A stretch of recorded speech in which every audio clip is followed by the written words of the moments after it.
Opie and Dopey. Two guys that hate each other. Just shut your mouth. I hate them. Shut up. Don't be unkind. Shut up, bitch. Oh, very nice. Shut the fuck up. You're a fine bunch of bullies, aren't you? I'm Opie. I could give a fuck. I'm Jim Norton, and I'm on the radio. Shut up. The Opie and Anthony Show. It's all about fun, fun, fun. I'd love to spit in your face. I will fucking kill you. Shut up, stupid. I'm just a zilch and I know it. Who cares? We're trying to do a fucking radio. I know what we're trying to do. I'm sitting here across from you. I understand that. The Opie and Anthony Show. Despicable asshat. And these dummies that work for us. You guys stink. Ben looks like a tall baby. Always laughing in the wrong places. Ben, where's the coffee? You rock. Hopefully he's going through a car wash with his mouth open. And there's Steve. Steve is a piece of garbage. And you stink. You are cordially invited to a robbery rape. This is family entertainment. This show is a disaster. The Opie and Anthony Show. If you have any poo, fling it now. But enough of this palaver. Let's get the show on the road. Mama.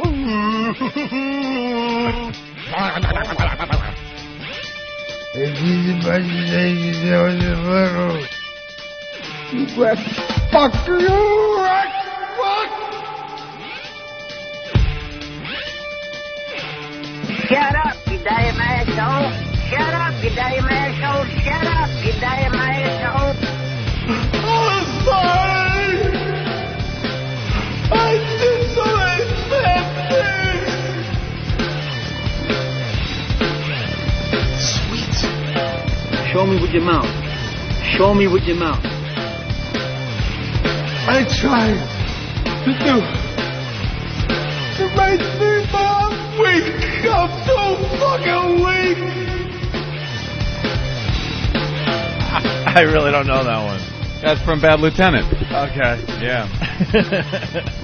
Harvey Keitel. Love that one. You ever suck a guy's cock? Show me how you suck a guy's cock. The last time I'm going to ask you. Where were you tonight? The Kit Kat Club? O&A Party Rock! O&A Party Rock! O&A Party Rock! Oh my God! O&A Party Rock! Oh my God! O&A Party Rock! Idiot!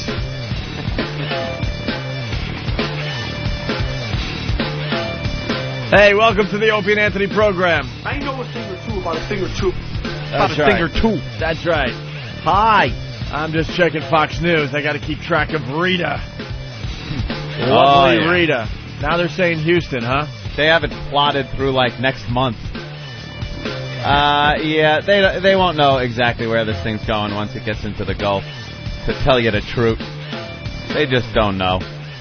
It's just so funny. They're showing the hurricane and what it could possibly do, and so far the projections are that's going to hit to the left of Houston. But yeah. you know they're all in the newsrooms just praying that it's going to move a little further east. Who doesn't want this to hit New Orleans? Just as a viewer, taking the human tragedy out of the mix, you know, I understand people will be killed and it will be a horrible thing, but as like a movie, who doesn't want to see it hit New Orleans again? See what a 1-2 punch will do to that city. Of course you want to see that. Of course you want, right when they get all the water pumped out, for it to completely flood again. Of course you do. And the news is already hinting. They are. I was watching Fox News. They just wanted to jump right on with that graphic. The mayor has already stopped people from coming back. He said people could start returning. We want to return to normalcy. Everyone in the federal government's telling him, hey, slow down there, pal. You know, there's still a lot of danger there. I don't think people should come back. And he's like, no, we need people to come back. Sees the hurricane. Now he's like, we're going to put on hold the return of the citizen of Nolens. Yeah. God, I can't listen to that guy talk. He is the worst. Two hurricanes makes it a comedy. Yeah, right, exactly. Two negatives. Now it's funny. Yeah, now it's funny. First time, oh my God, the levee broke. The second time, dude, they just put it back. That same fucking guy who was gonna live, now look at him. You dumb jackass, you should have stayed in Houston. And this Nagin guy, the mayor, he's telling everyone, to stay away, like you just said. Yeah. So they're on the outskirts, and most likely the hurricane's going to hit on the outskirts. Yeah, it's not going to... Odds are it's not going to hit directly where they were, in New Orleans. It's going to go to those outlying areas where everyone evacuated to. I bet Jesus freaks down there making a fortune. Because right now it literally feels like the hurricane's like stalking these people. Yeah, chasing them. Yeah, if you're in the middle of that shit and all you got is a flip-flop and a T-shirt and some guy's just like, dude, this is it, man.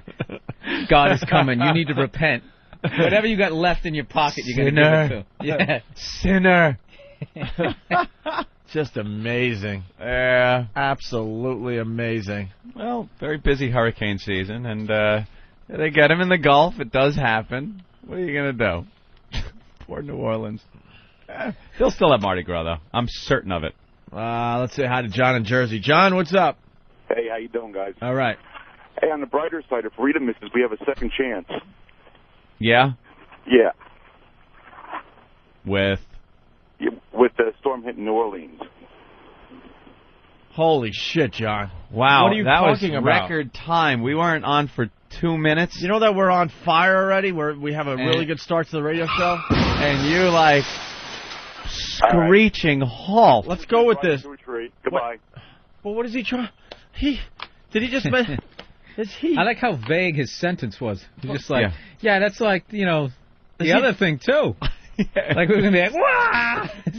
We got another chance with the other one. What other one? Is there another hurricane besides Rita? I think there's one spinning somewhere off the Bahamas. Yeah, there were two down there. So that's what he's saying? If this one doesn't hit, there's another one behind Rita that might hit? Much of a threat. I haven't heard of the other hurricane that might hit. It was very vague. Who do you think is going to star in the New Orleans made-for-TV movie? Oh, yeah. Disaster?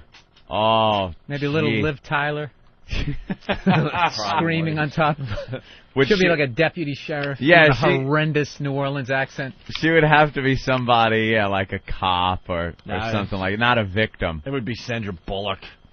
You think Sandra Bullock? Yeah. They'd have to bring every black actor in, though. Every black actor would have to be brought in. Morgan for that Freeman one. playing the same role again. Could he Frank be Amos playing a diabetic. I need my insulin. Is he Morgan Freeman too old to be the mayor, though? Or could he play the mayor? They could just...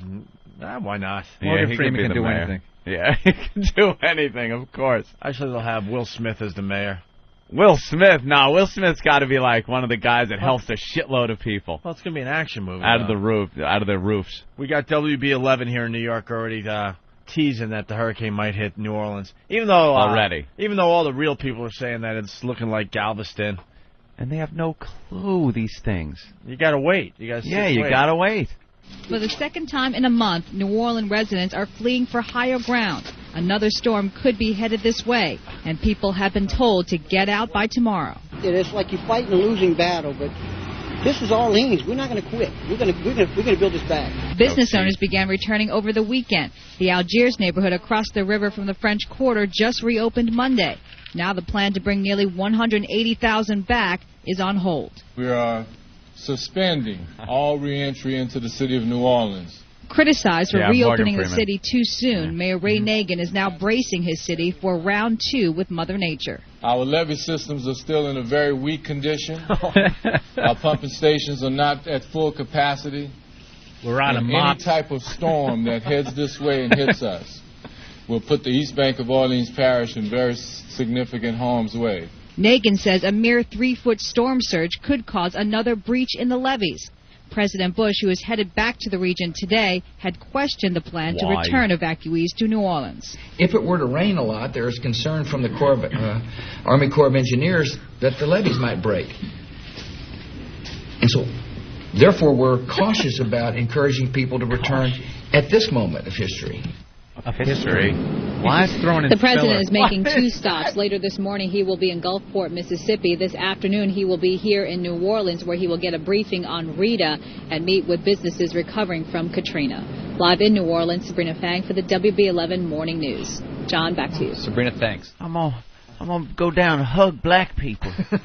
Get some photo ops. in this moment in history. I'm going to fly over black people. Yeah, or look down with a concerned look on my face. I'll turn to my photographer and like put a little thing on my brow, make me look concerned. I'm concerned about this moment in history. Oh, God, is he the worst? He's going down there again today, right? Why? He doesn't know what the fuck to do. He's just going to go down there again and look around. There is nothing he needs to go down there for. There are people you delegate responsibility to in these situations. You make the first initial visit so you look presidential and look like you're in charge. And then you go back and you say, you take care of this, you do that, you do that. And there's no reason for him to fly back down there again and look around. Oh, yeah, going down there, would put his hand on somebody's shoulders with that look of concern. Look of concern. There'll be some mother and a child, and he'll pick the kid up and walk a little with the kid. And set it back down in the water. All right, that's a wrap. Let's go, people. All right, load up the copter. I'm leaving. Let's go to the phones. Say hi to Alan. Hey, Alan. Hey, what's going on, guys? What's up? Hey, what are you guys going to auction off for Hurricane 2 here? Yeah. I know, man. We're running out of shit left. We have nothing left. We have nothing. Man, you better start digging up over at Jimmy's house there. I think he's got a few things hidden in the closet there for us. You know, if this hurricane hits another city and destroys it, we have nothing. There's just nothing we can do. Yeah, think of that. You have to go with, I think they deserved it. Yeah. I think they deserve. They were evil anyway. I like anytime there's a tragedy, people always got to talk up their city. Like New Orleans is a special kind of city. we're going to really what Little Rock would quit.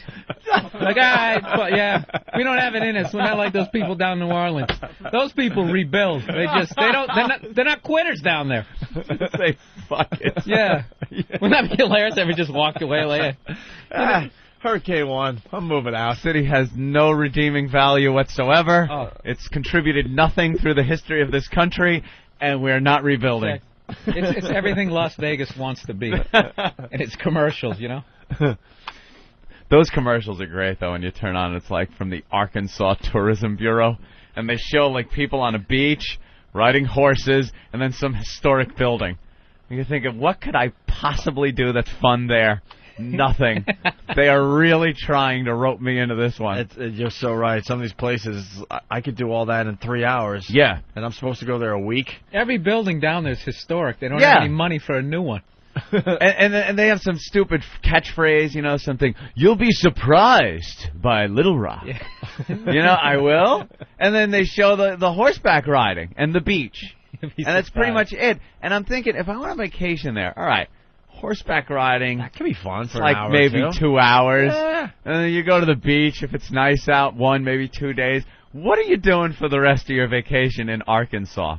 No idea. They've shown me nothing in this commercial. I'm sure there's a Starbucks there. Yeah. Some sign, Bill Clinton grew up here. Yeah, I mean, that's what you would do. Look at his birthplace. Let's say hi to Mark in Oklahoma City. Mark? I just hope they have enough kayaks in New Orleans. We need to fly in more kayaks. Kayaks. There's another hurricane. These people need more kayaks. We go in 2 at a time. We take them out. It only takes 168,000 years. 2 at a time. Jim in Brooklyn, what's up? Guaranteed, if this hurricane hits them, they're gonna have problems evacuating people. People are gonna die.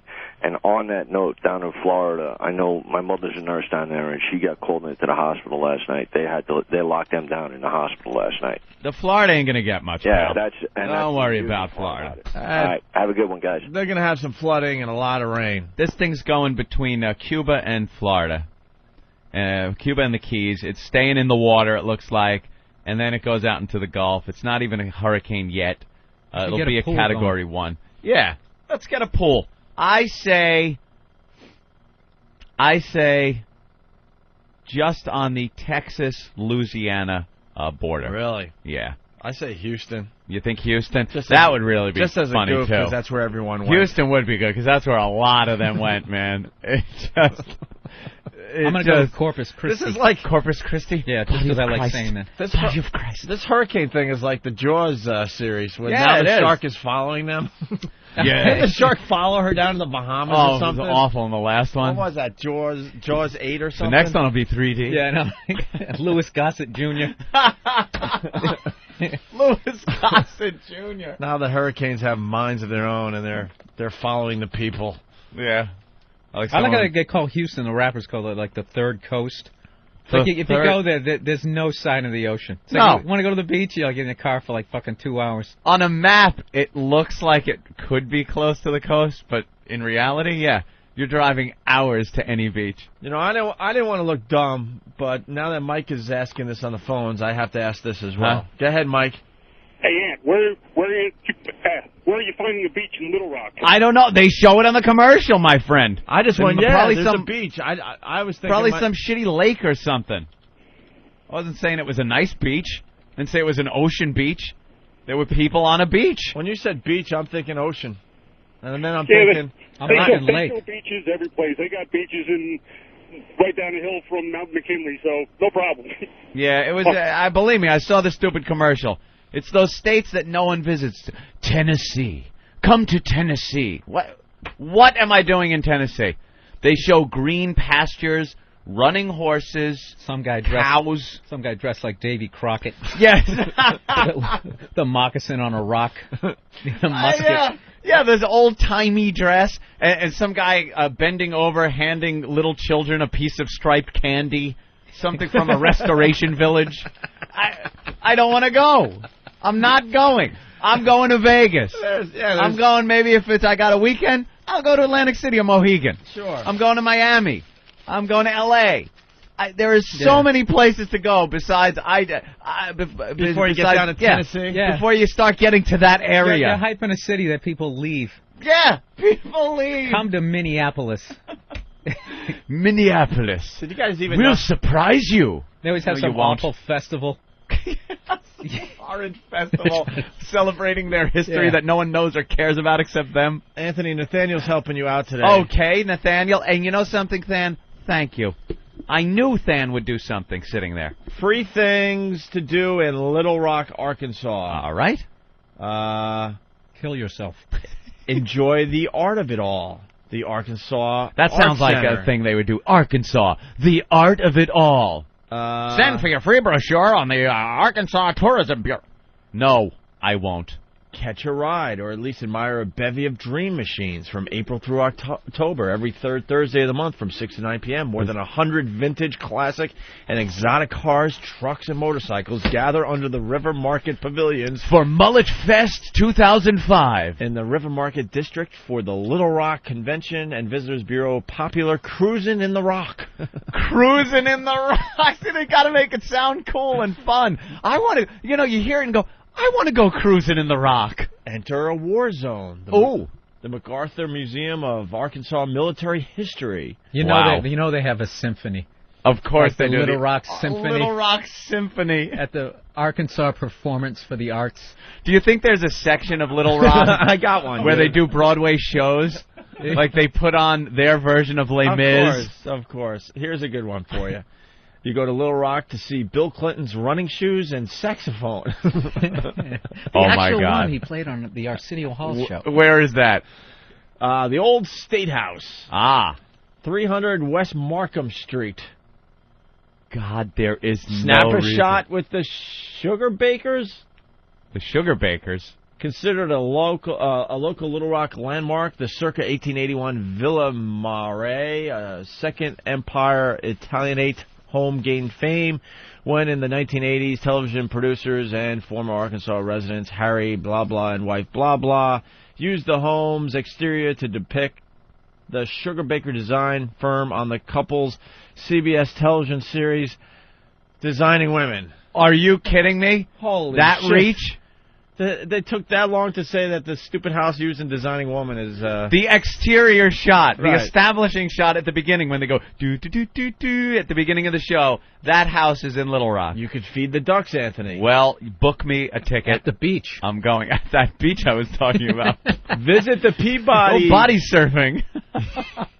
Visit the Peabody Ducks. Arkansas is known as a duck hunter's paradise, but bring your camera, not your shotgun. Oh, see? For this free fun. Why? Is that their slogan? Someone's saying their slogan is "Come to Little Rock. We ain't so little after all." Yeah. Go window shopping, eat a peach, see the Rock. Eat a peach. Eating a peach is one of their selling points. That's how bad this fucking place is to visit. Eat. Do something. Sustain your life. Breathe. Inhale, exhale. Inhale, exhale. Repeat. Eat a peach. Well, the peach will cost you, but not much. No. And a juicy farm fresh Arkansas peach, hand selected at the farmer's market in the heat of summer, is well worth the pocket change. Isn't Georgia known for its peaches? Yeah, but you know what? Robin. The hand-picked peaches are so much better. That's true than some hand-picked machine. What picks a peach? Do they got that tree shaker machine? A Mexican. A Mexican, they call it. See the Rock. You got to see the landmark for which the city was named. Little Rock? Ugh. There's actually a Little Rock? Mm-hmm. Yeah. Do they have a famous sandwich that you just have to have? Gotta be.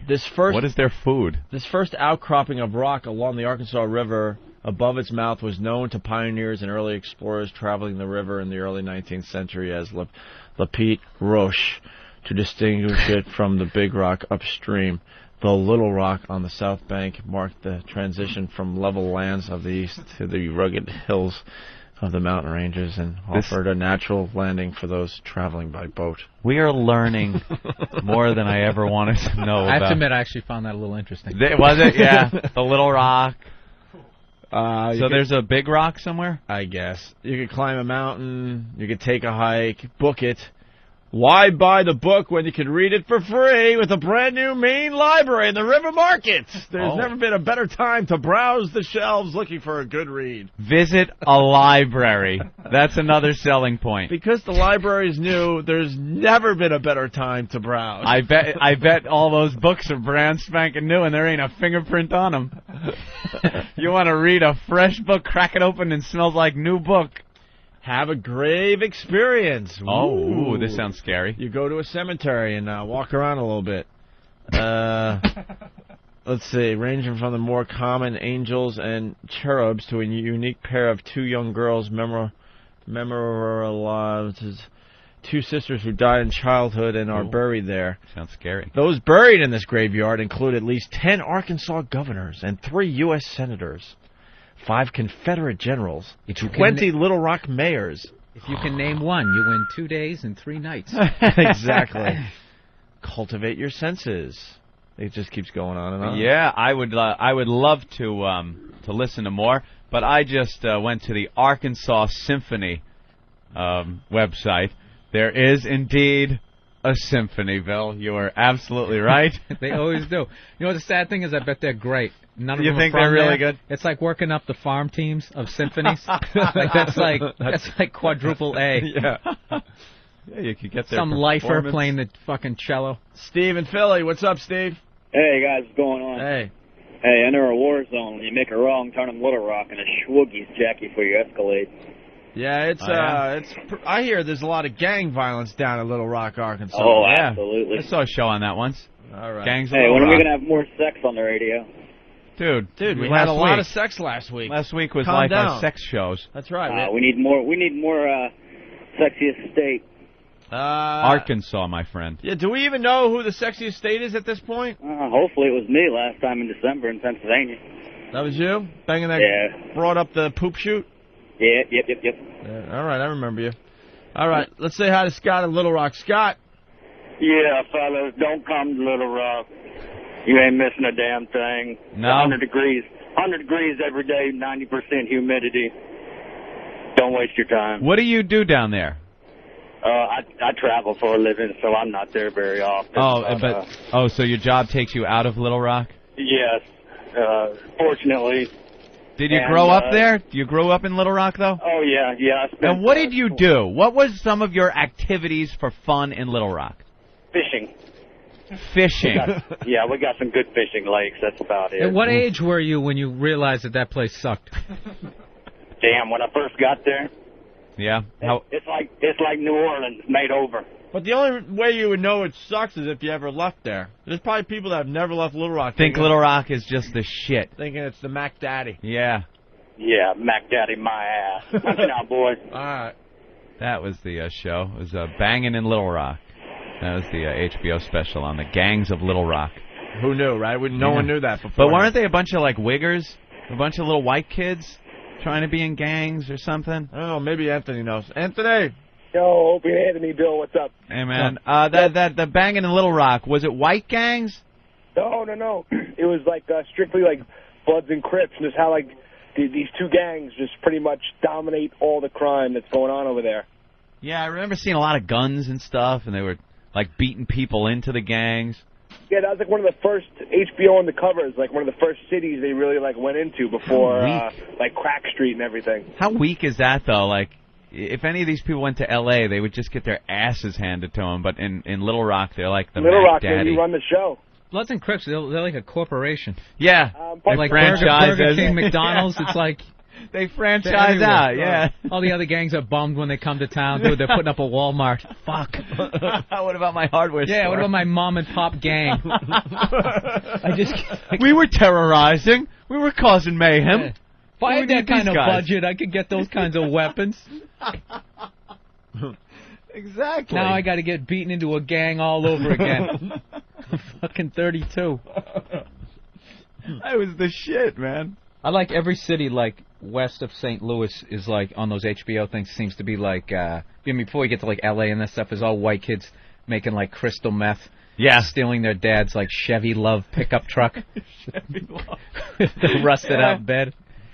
And them coming home just crying, why do you keep doing it? Making crank. You can't even buy any. Have you noticed here, even in Great Neck, Opie Great Neck, where I live, you cannot. I walked into a Rite Aid. You cannot buy cold medication. There are signs up there that say these cold medications, and it's a long list, are available behind the pharmacy counter. You have to ask for them. And then there's a reason. It says because this can be used in the creation of methamphetamine, an illegal drug, blah, blah, blah. So now, in Great Neck, I have to get cold medication. I have to go up to the pharmacist and ask him for it. How else are you going to make your crystal meth? How else am I going to concoct my crystal meth in my lab? I don't know how many crystal meth labs there are in Great Neck, to tell you the truth. I've never seen a bust and cops where they bust into the crystal meth lab and there's a mezuzah on the doorway. I've yet to see Jewish crystal meth makers, ever. Why are you living in a Jewish neighborhood? Because it's a wonderful place to live. I love the Jews. I love their lack of any crime that they want to commit. Perhaps white-collar crime. I don't know what they're doing. But as far as breaking in your doors, as far as keying your cars, stealing your cars, breaking into your house, your yard, things like that, Jews don't do it. They just don't do it.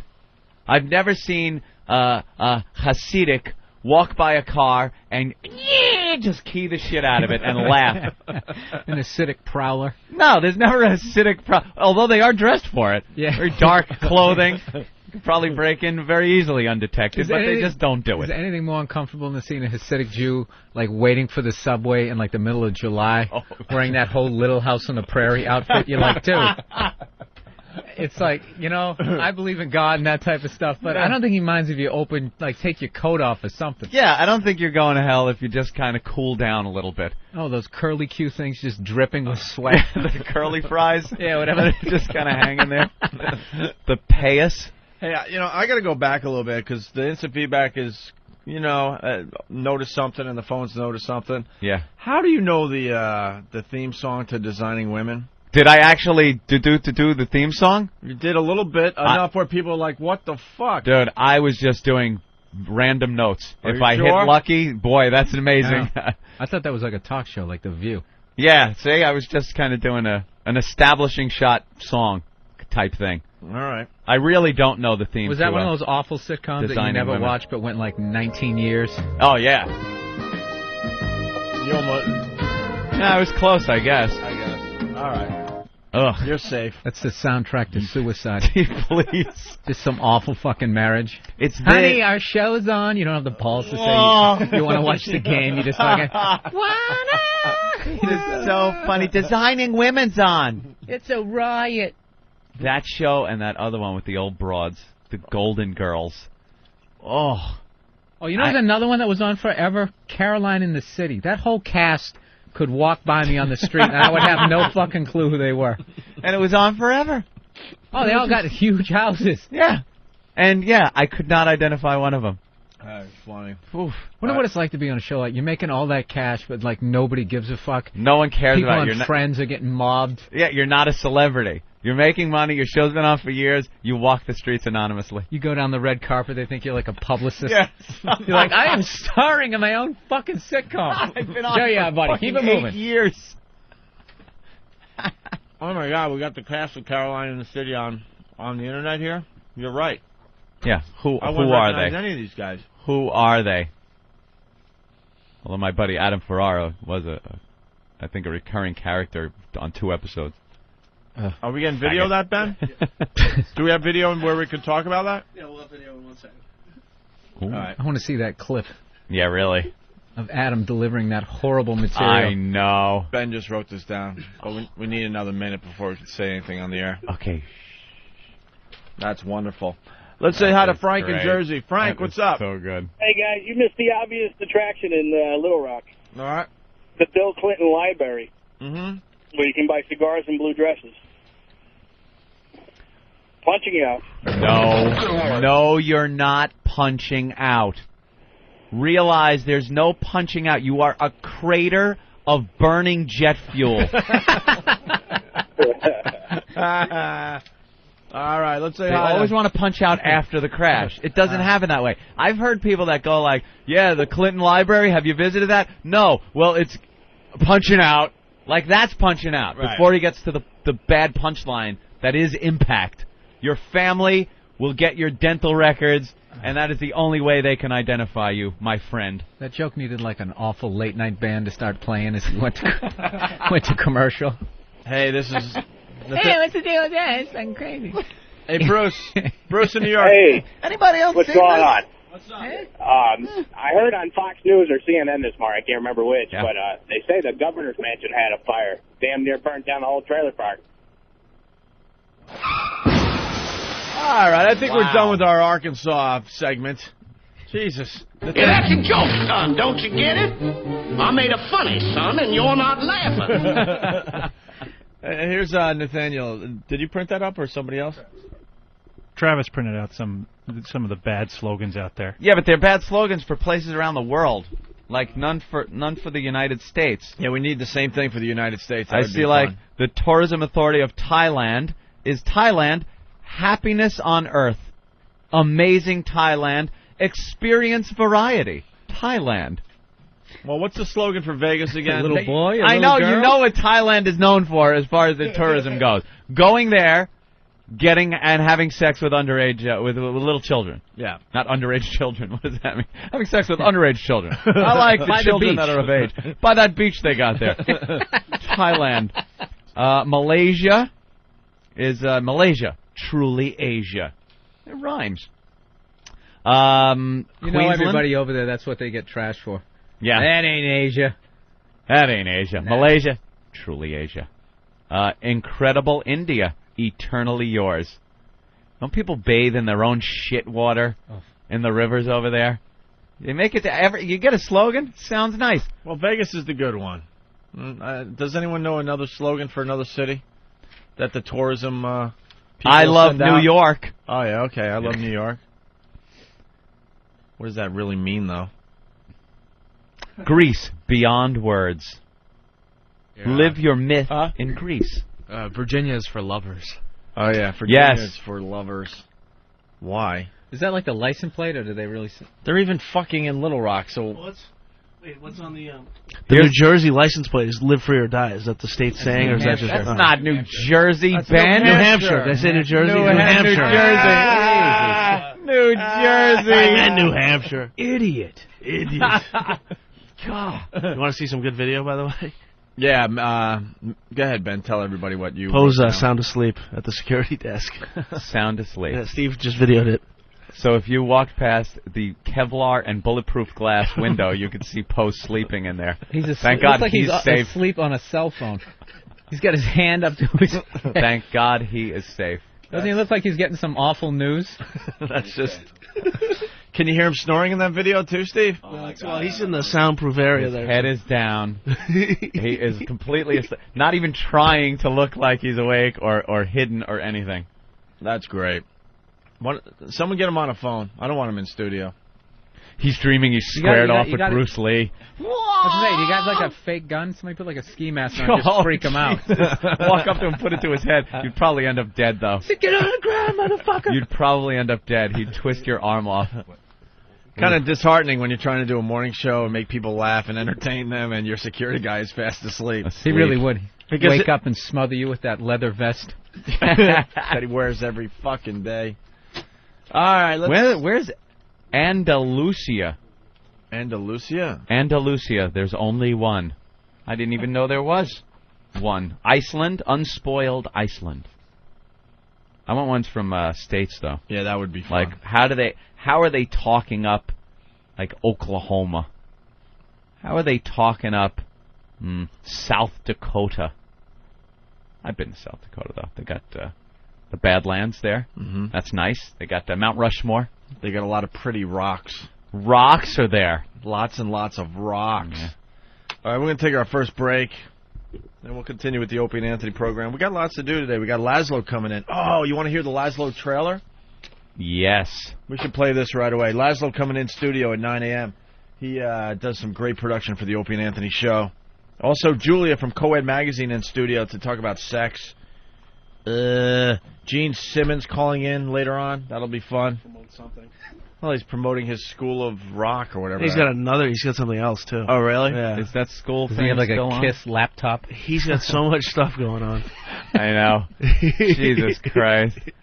Just remember when you were surprised to learn he was Jewish? Remember that? Like years ago, no, the guy's from KISS, get out of here. Gene Simmons do it. Now it's just like... Of course he is. Always hawking his wares. Do you guys remember at NAW when he came up to the studio and he's like showing you the KISS like Visa? He's like, you guys got to get these. He's showing them yes, to the everyone. KISS Visa. You guys need this. No. It's wonderful. No. My interest rate is only 15%. He's got KISS, like the KISS coffin was the big thing. Remember that? Didn't Dimebag Darrell get buried in a KISS coffin? Yeah, yes, he did.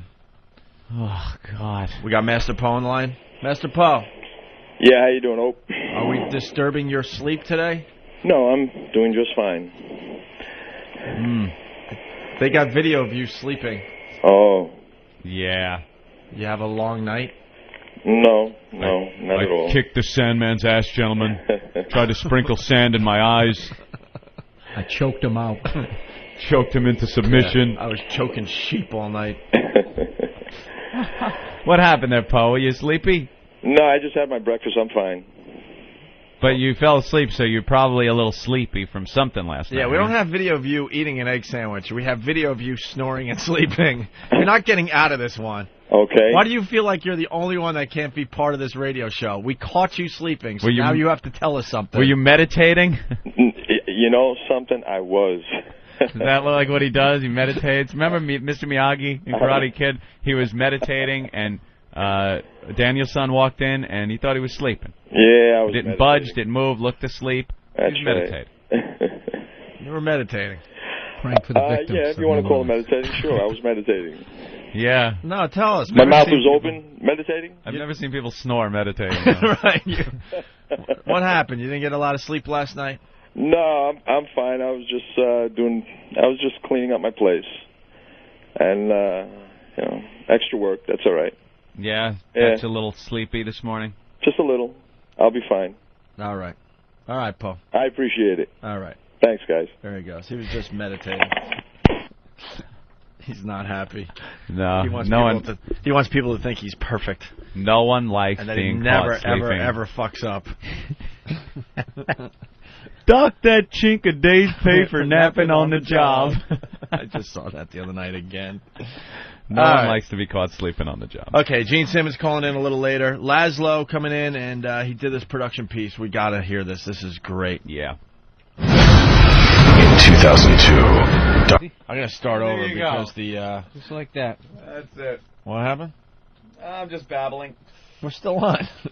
Why? I thought you were playing something. I was going to play something, but it was we were congratulating each other that we made it through a break. we go like, well, and there it is. Not a clue what the fuck we were going to talk about at we had a minute nothing. to 7, and now 45 or so minutes into the show, we worked. That was like behind the scenes. A little pat on the back to each other. I took the headphones off. I leaned back. Let me read some instant feedback. That was my fault. I thought you were doing a bit, but then quickly realized that you really were patting yourself on the back. Little pat on the back. We had shit. We molded a fucking sculpture. That was More my power fault. to us. That was my fault. I was like, that was easy. That was easy. Fucking rookie in here. Dude, we're still on. I'm like the fucking weatherman out there. And it's going to be sunny in the 50s. And back to you. God, I'm fucking tired. We're still on. Back to basic cable. Yeah, normally. And back to you, Bob. Sometimes rape is good. What? Hello? Fuck. Normally that's how it would have went, but the Laszlo production piece was so fucking loud. I know Was it? I know we blew out some speakers, so I wanted to start it over. Maybe someone didn't hear it then. I want to turn it down a little bit. Were you able to hear us babbling then? Yeah? Oh, yeah. Good. Oh, yeah. We all heard you guys. All right. Here's the Laszlo production piece again. Suck my cock. In 2002, darkness covered the land. The Catholic League is praising Infinity Broadcasting for canceling the Opie and Anthony show. And evil reigned supreme. Robin? Until one day, they returned, and all hell broke loose. Bullshit! Can you hear me? I'm Jim Norton, and I'm on the radio. Shut up. One Wednesday, I picked up a guy in a dress, and he sucked my dick. You just sit back and watch what happens next. Opie. Shut up, shut up. Anthony. Away with you! Away! Away! Leave! Leave the fucking studio! Jim Norton. Every one of you is a time-wasting cockpiece. I will beat children about the head. And the O&A Army. Our fans are a bunch of jackasses. 3 men leading an army from the pits of darkness. You are shit. You are worthless. We're all losing it. I could give a fuck. Fighting the evil nemesis, poisoning the land. You're just a little scumbag, and I'll just spit in your fucking face. I'd love to spit in your fucking face. Fuck him! And a battle that almost separated them forever. I'm an actor. You're insane. You don't know how a show works, and then you have these stupid opinions. I understand you trying to do a radio show. We're not gonna do that, you ass! Aw, don't get all angry and yell. Jim, you're fucking pissing me off. Whatever. Holy shit. What happens when love pushes you over the edge? I gotta feel the tits! Nowhere to run. Who is this idiot on the radio?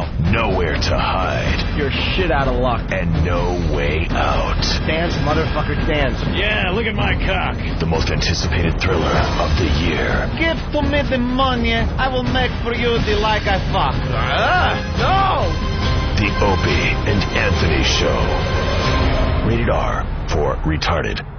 The very worst of the Opie and Anthony FU line. Yeah, how about a big fuck you to Harry, the intern for Ron and Fez. Harry, you better get your ass wired to your head or I will take a big shit on you.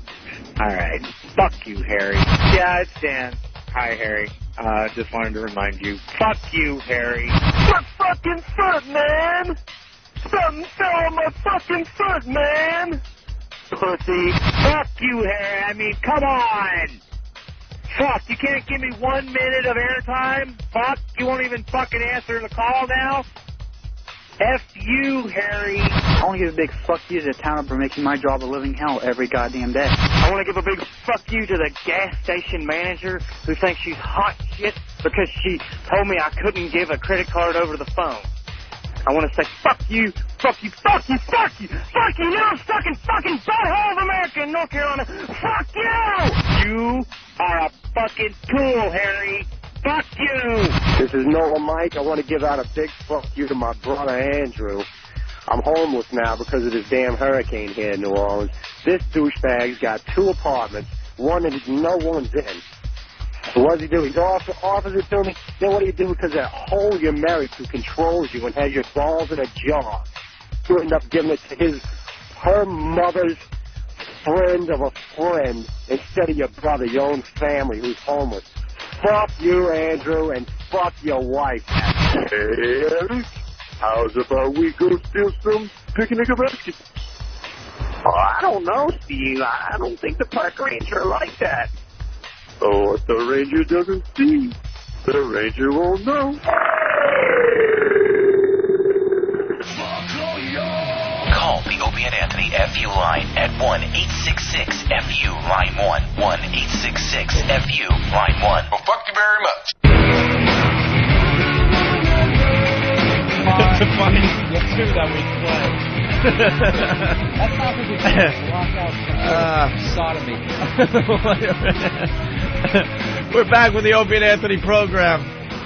We like to call this the O&A virus, and it's spreading slowly but surely across America.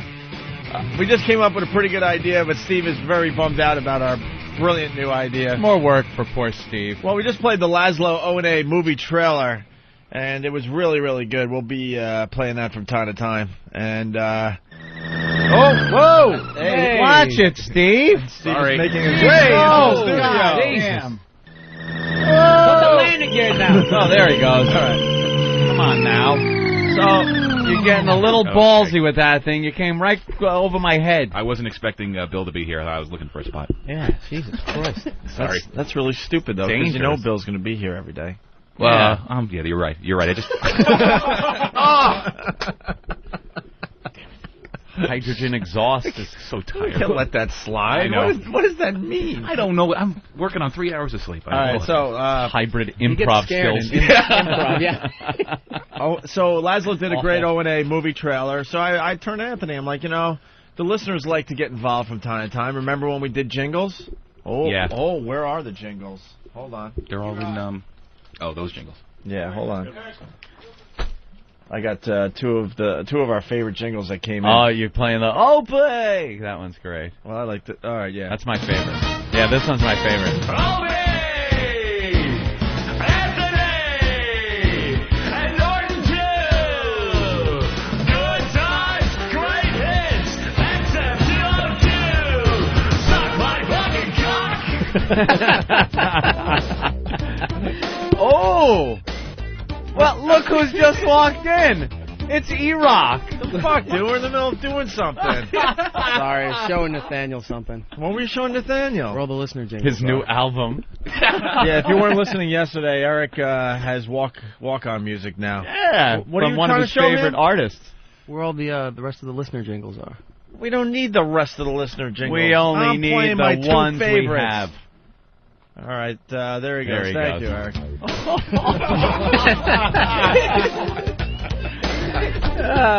Kind of saunters out when that music starts playing, doesn't he? Sachets. All right, here's look of humiliation on his face. Oh, is he the only one that has walk-on music?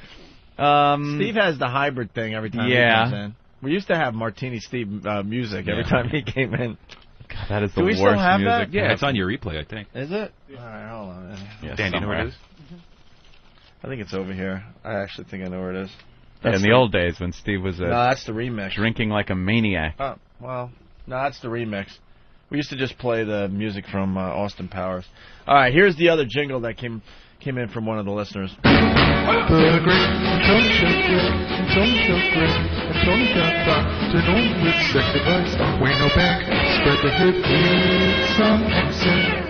That one is so creepy that I love it. I can't hear what he's saying. Of course you can't. He's going, Greg and Tony show, Greg and Tony show, Greg and Tony's got Dr. Norton with sex advice. Wear no bag, spread the HIV, It's on XM. Jesus Christ. But now, listen, I'll play it again. You'll hear it all. The great Tony Show, and Tony got Dr. Norton with sex advice. We know back, spread the hit, it's on XM. Now, isn't it so obvious? Wow. That is so creepy. You just picture him in his basement carving women up. Yeah. You know, with that creepy voice. Yeah, you're tied up like Yeah. that. And he's sitting there going, And it's just big ball gag in their mouth, and they're just—it's so horrific that he's having such a good time singing and carving them up. You're just waiting for the horror to begin.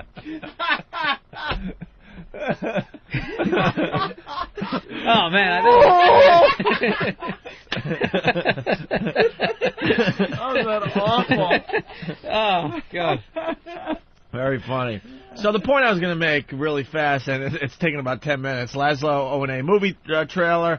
Well, the listeners did the jingles down the road. That was months ago. Yeah. I'm thinking maybe listeners could come up with Opie and Anthony movie trailers. Take it upon themselves to use their own computers or studios or whatever they do and concoct a movie trailer. Yeah, with based on the clips Opie from and our Anthony show. Why not? And use the voice guy. So that, that's how these All right. And these ideas start. It's just Anthony and I shooting the shit, but Steve unfortunately was listening in, and all he was saying was, "Oh dear God, no." Oh God, because they all get sent to Steve. Whoa. Dial tone. All right. That was a little weird, huh? What was that? Stop it. Yeah, because they get down. All the production for the show is sent to Steve at FoundryMusic.com. Yeah, Steve at FoundryMusic.com. So you make these things up, and Steve will sift through acres and acres of diarrhea.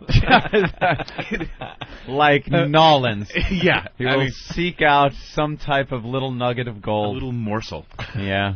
You love creativity, but it's just some people really want to pat themselves on a back on the back for on a back. Write that down. Write that down, fan, for the flubs. He really gets all flustered. He is so he's flustered adjusted right now. the arms of the chair. Now, okay, that's gonna be a good level. Okay. I found my little chi. Yeah, this is gonna flow. What's the matter, Sorry. Steve? You're a little nervous. No. I'm really sleep deprived after last night because I didn't get home till like midnight. So. Oh, you went to Bon Jovi. Bon Jovi. So. Oh, how was that? Actually, it was very good. It was to see a band like that in such a small venue like that Nokia Theater, which is really one of the coolest venues I've ever seen. Yeah, unbelible. Not you caught all the nuances of "Shot Through the Heart." I certainly did. It's living on a prayer. I don't know if they did that one. Come on. They had to do living Whoa, on we're a halfway prayer. there. Whoa, living on a prayer. They must have. I was like Sinatra not singing My Way. Yeah, they must have done it. They must have done it. I mean, it was a lot of hits, 3 songs off the new album, and and a field of Did they do middle-aged Runaway? Women. No Runaway. No old school Runaway? No, but they did. What about Wanted? Yes. Dead or alive? Yeah, but not like that. Richie Sambora pulled out his double neck acoustic guitar, and they did that whole thing. Don't let me slide on that, Bill. I love him. So Bon Jovi, and you said the fans, a lot of older women. A lot of the middle-aged women love the Bon Jovi. It is because they were youngsters when Bon Jovi first came out, right? But they're not now, and they're were they all like whoa, living and dancing and they screaming the music, were. Nodding and pointing at each other. Yeah, in the beginning, looking at their watch because they had to get home to the babysitter. In the beginning, the of the old show, days are done with them. This is my song, man. I remember. I lost my virginity. The song. Absolutely did. I mean, intermixed with all the industry people that were there because it's a New York showcase. It's a brand new theater, so there's a lot of suits in the place. But there's 1,000 middle-aged housewives that are trying to recapture. Pussy. Yeah. Do you get cell service in the Nokia Theater? Did you try? Ironically, no. My Nokia You can't phone. get cell service in the Nokia Theater. You watched as a bunch of people were trying to make calls, just looking at their cell phones, going, "What the fuck?" I'm in the Nokia How could Theater. the Nokia Theater not have cell service? I'm sure that's something they can fix. That's but we were all looking at our cell phones, saying, "Why do I have no signal?" Single. Wow. You are a wreck. You are absolutely a wreck. So tired. People like you here, Steve. Do they really? Yeah, there's no reason to be like... Yeah. You think I'm flustered? Yeah. Really? Yeah, I apologize. you are. Well, with each fuck up, you get more and more flustered. They're really just compounding. Hey, talk. He's just too tired. That's but really he's it. got a cute shirt on today. I bet you that means fuck you. It certainly does in sign language. In sign language, yes. I'm hoping great. it does. Where did you? You're hoping it does. Well, it's 7 letters. One of them resembles an F. It looks like It fuck. looks like fuck you, so I took the guy's word for it. Y-U, yeah. Well, let's see. Yeah, that is K. I know Is it? K. That looks like you on the bottom. That is you. That is Okay. you. That is O. That is... Wait, no, that's Y. Yeah, all right. How do you know sign language? I don't know. I learned it once. Not a lot of it, but enough of it. That's definitely a Y-O-U. I don't know. I don't know if that's an F. He knows how to that's say, you. "Don't scream and I won't hurt you." In sign language. Opie, when you sign the word put, do you do B, U, yeah. P? That would be odd. All right, Steve. That Brian Wilson character guy on Imus let out an O&A party rock at about 6:50 this morning. He said, "Hi, Opie, O&A party rock. Hi, Anthony." That was Overman from whackbag.com. Checking in. Imus is helping us out once again today. We love the Imus in the Morning program. All right. Speaking of music, this is a quickie. There's one album out there that has outsold the following albums. Nirvana's Nevermind. Van Halen, 1984, which was a huge album for I Van had Halen. it. Used to plug in the headphones, man. Actually, I'll Listen even to give that. it. Nevermind sold 10 million. 1984 by Van Halen sold 10 million. Joshua Tree, U2, 10 million albums sold. Abbey Road, The Beatles, 12 million sold. 10 from Pearl Jam, 12 million sold. Wow. Purple Rain by Prince, 13 million sold. Metallica's Black Album, 14 million sold. 14 million. Born in the USA by Bruce Springsteen, 15 million sold.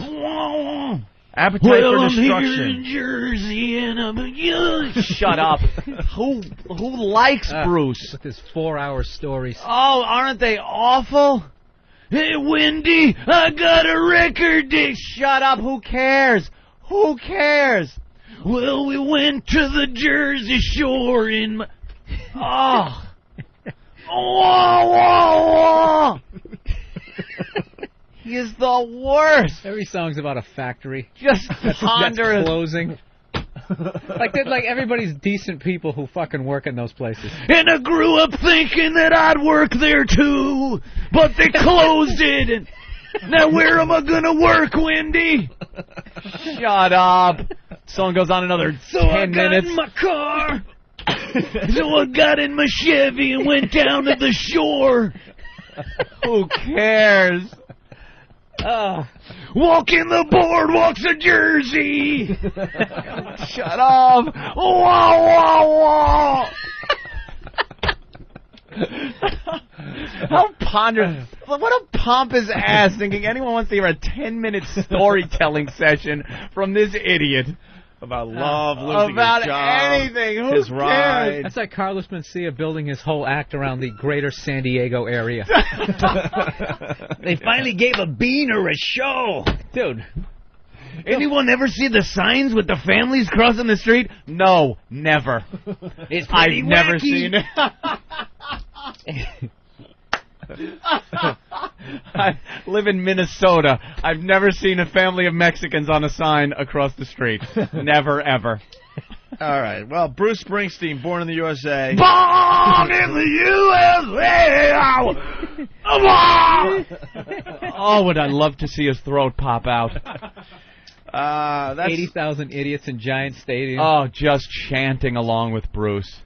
That sold 15 million copies. 15 million idiots. Guns N' Roses. Tough skin jeans.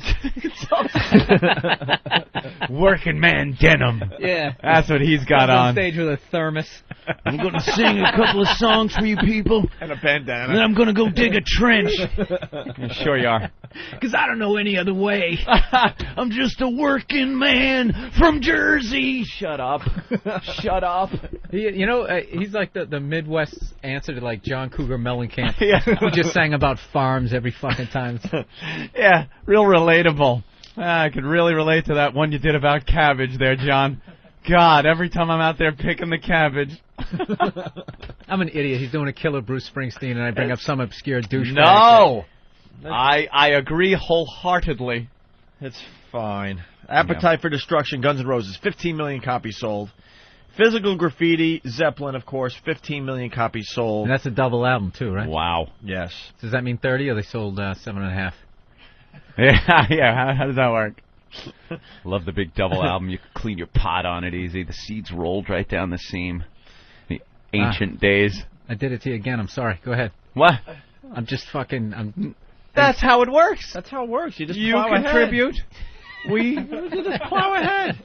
Some of these are going to work. Some will acknowledge, and some will just sit here uncomfortably and go, "Oh Jesus, that sucked." We're just plowing ahead here in Jersey. You got Robert Kelly on speed dial right now. I do. We might need you. He's not making it past Wednesday. I do want to acknowledge I saw Dane Cook Friday and Robert Kelly warmed up. Holy shit. In front of 5,000 people, he killed. Yeah? Absolutely killed. We make fun of Robert Kelly a lot on this show. Holy crap. We do? Yeah, I think we do. This whole I broke my knee man and everything else. Anyway, there's one album out there that sold more than all of those. It's not the top-selling album of all time because people are getting confused. Yeah, people are commenting, is it Dark Side of the Moon? Which probably sold more than all those albums, I would think. Did it? That's a good question. Fan? You got to think if they have Physical Graffiti up here, that Zeppelin 4 sold a hell of a lot more than 15 million copies, right? Yeah. I'm trying to think of any other albums. What Beatles album sold the most? Sgt. Pepper's. If Abbey Road only sold 12 million. I bet Sgt. Pepper's is probably the Beatles' top-selling album. You think? I'm just, pulling it out of my ass. This is us Rubber Soul. Rubber Soul. This is us just guessing, and we'll never have the answer, by the way. No. In case you're playing not along gonna at get home. Oh. Where's Dark Side of the Moon? Man. The Recording Industry Association of America's top-selling albums of all time. Wow. The big countdown. The big countdown. We'll be doing this all morning. Wait, I want... Coming in at number 10. 2 for Tuesday. That's a twofer. Yeah, give me the 10. Double shot. Oh, we can't go 10 because there's a bunch of albums. What? Well, there's a bunch of albums in, let's Tied say... for 10th? Let's say in the 15 million category.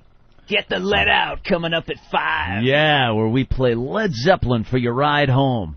All right, here we go. Here's, Boston's first album sold 17 million copies. Also, the Bodyguard soundtrack with Whitney Houston. Just when you thought Boston's first album was huge. Shut up. That thing sold 17 million copies. Slim Whitman? Fleetwood Mac. Rumors, 19 million copies. Back in Black, 19 million copies. How do you sell 19 million copies of anything? Well, ask Shania Twain, because she also sold 19 million Very copies. good, Opie. Let's see. Zeppelin 4, 22 million copies. The Wall by Pink Floyd, 23 million copies. Thriller by Michael Jackson, 26 million copies. And the top-selling album of all time is... Sing Along with Mitch Miller and the Gang.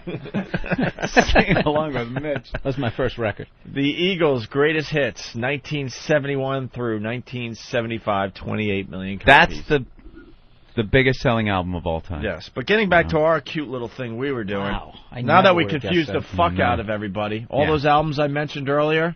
There's one album that outsold all those great albums. They're writing it down. So what album has outsold the Eagles' greatest hits? No!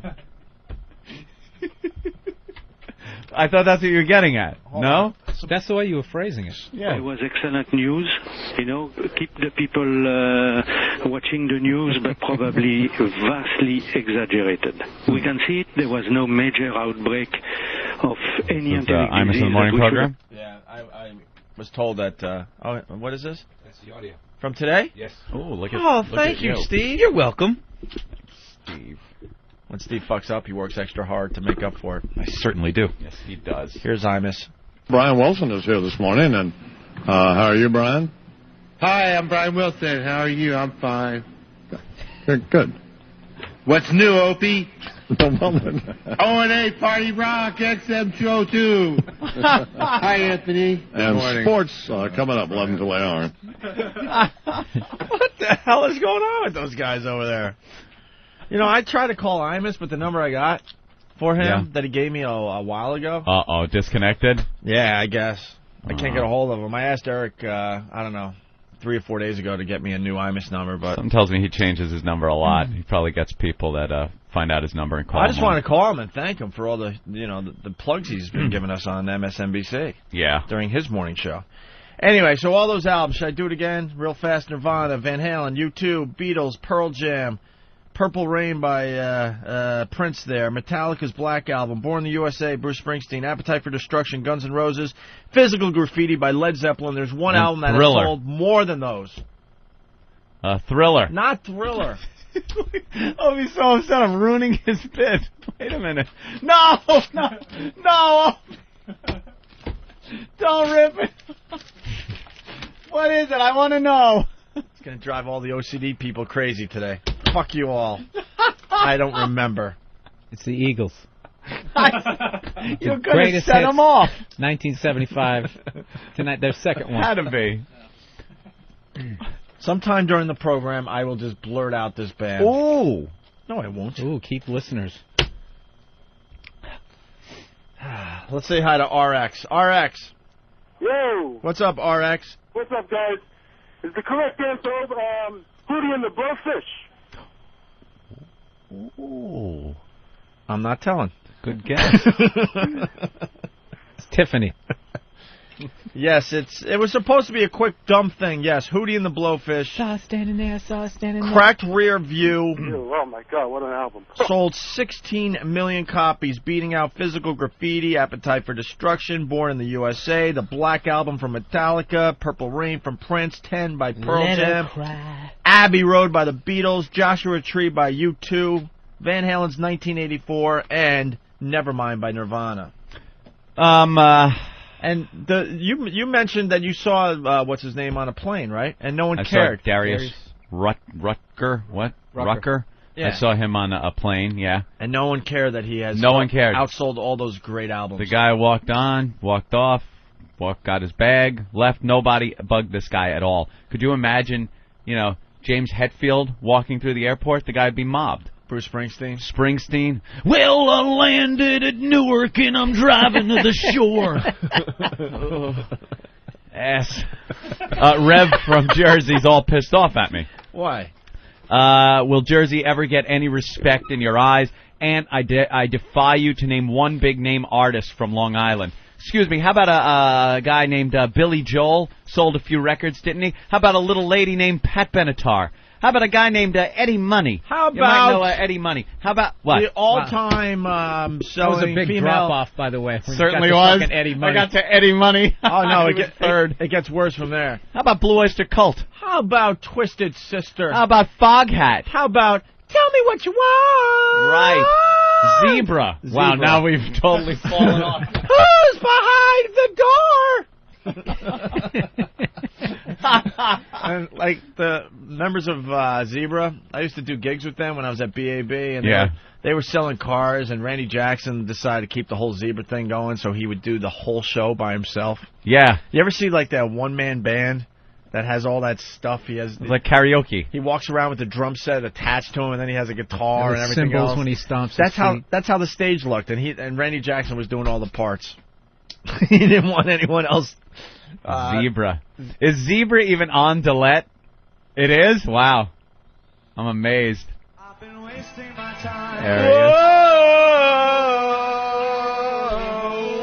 Hey, it's Bob Buckman on WBAB. It's Zebra. Here's a Zebra twofer on this fine Two for Tuesday. Wow. This is your home of rock and roll in Little Rock, Arkansas. Give me flashbacks, Opie. Here's a Long Island. How about Joan Jett? Joan Jett. Joan Jett. There's one. She's the all-time leading female recording artist of all time selling records. Ooh. Mariah Carey. Oh, Mariah Carey has sold more sold more albums as a female artist than anyone else. So I don't want to hear it, Jersey. How about Rotgut? How about him? All right, here's It's got to be a VJ or something. Was a bag of shit. I mean, how is that the White House? All right, Brian Wilson character's on Imus again today. It is so funny. They do a radio show, but it's on TV. Yeah. But they only show his character every so often. But he sits there the whole show with that retarded look on his face, that retarded Brian Wilson look on his face. And just looks around the studio and stares at stuff. Look at Imus. Yippee-ki-yay, motherfucker. With that hat? It looks like he just rode a horse. There should be a horse tied up outside his studio. Is there a hitching post? I want a hitching post to tie my horse up before I do my show deal thing. Shut up, stupid. See, there's a lot of people listening to us right now, and they're like, what's the big deal with the cowboy hats? Because they're in an area where it's acceptable. We're in New York City. Yeah. When you walk around the streets of New York and you see a guy with a cowboy hat, he stands out, and not in a good way. You call him victim. He looks ridiculous. Yeah. He's got those Eastern Airlines headphones. Yeah, he doesn't wear the well, you can't wear headphones when you got that big cowboy hat on. That's right. You ought to just have him built into his hat.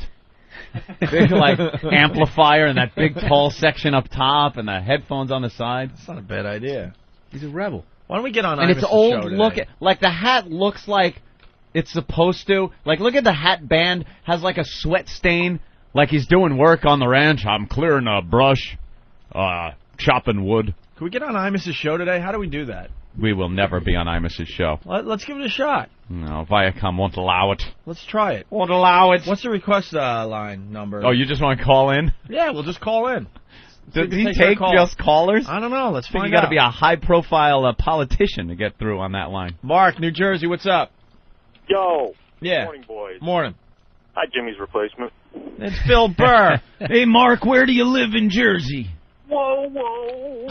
Hey, he didn't answer me. What? I got a problem with your list there. All right. You're missing Dark Side of the Moon. Yeah, where was Dark Side of the Moon there, Nathaniel? That's what I was asking for in the first place, Than. Don't make us get you theme music. Yes. You won't like it. Yeah, you're trying to tell me the Wall outsold Dark Side of the Moon? Yes. The list you got is all fucked up. You saw Dark Side?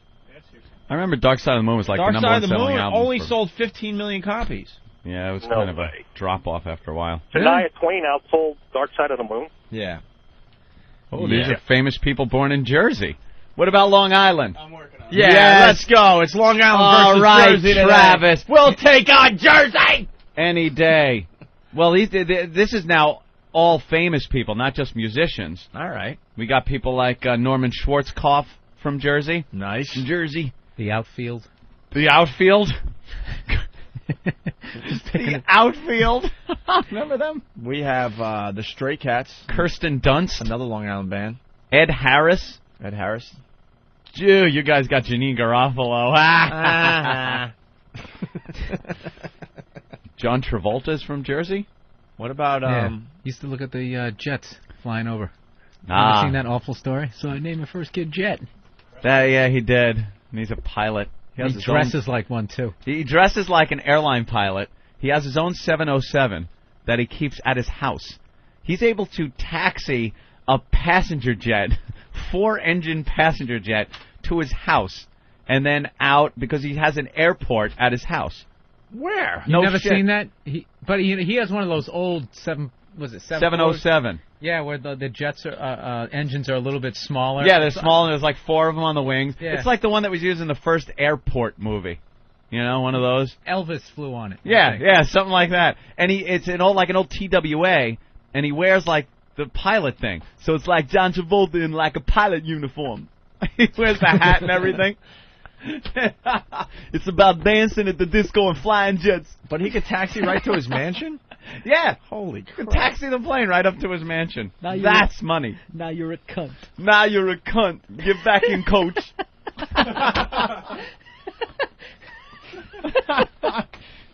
John Travolta. Okay. Loretta Swit. Meryl Streep. Joe Pesci. Of course, Bruce. Queen Latifah. Come on. That drunken whore, Tara Reid. Kevin Spacey. Kevin Smith. All right. Donald Jersey Fagan. has Billy Crudup. Frank Sinatra. Oh, well, they win. Kevin Smith. Frank Sinatra's a biggie. Okay. And Buzz Aldrin. Yeah. Walked on the fucking moon. Yeah. Come on. What about Einstein? Frank Sinatra, Hoboken. Einstein? I mean, Thomas Edison. Thomas Jesus. Alva Edison? Yeah. Was he born in Jersey or just set up shop there? I don't know. He's Back then, I think he's from Edison. Edison, New Jersey. No. Yeah, what was Edison called before that? Was it before Thomas Alva? I hate that shit. Shaquille O'Neal is from Newark. See him on the PATH train ever? Never. Never see him on the path. Joe Pesci, nice. Let's say hi to Jim. Jim, what's up? Nicholson? Hey, guys. Hey. Hey, Bill. Great show Saturday. Oh, thank you. I saw the HBO half-hour comedy special last night, and bravo to Bill Burr. It was awesome. Oh, that airs tonight if you didn't see it, 11 o'clock. 11 o'clock if you missed Bill Burr on HBO and you don't have HBO on demand. Hey, I wanted to ask how little Jimmy's doing and if he's going to be calling in today.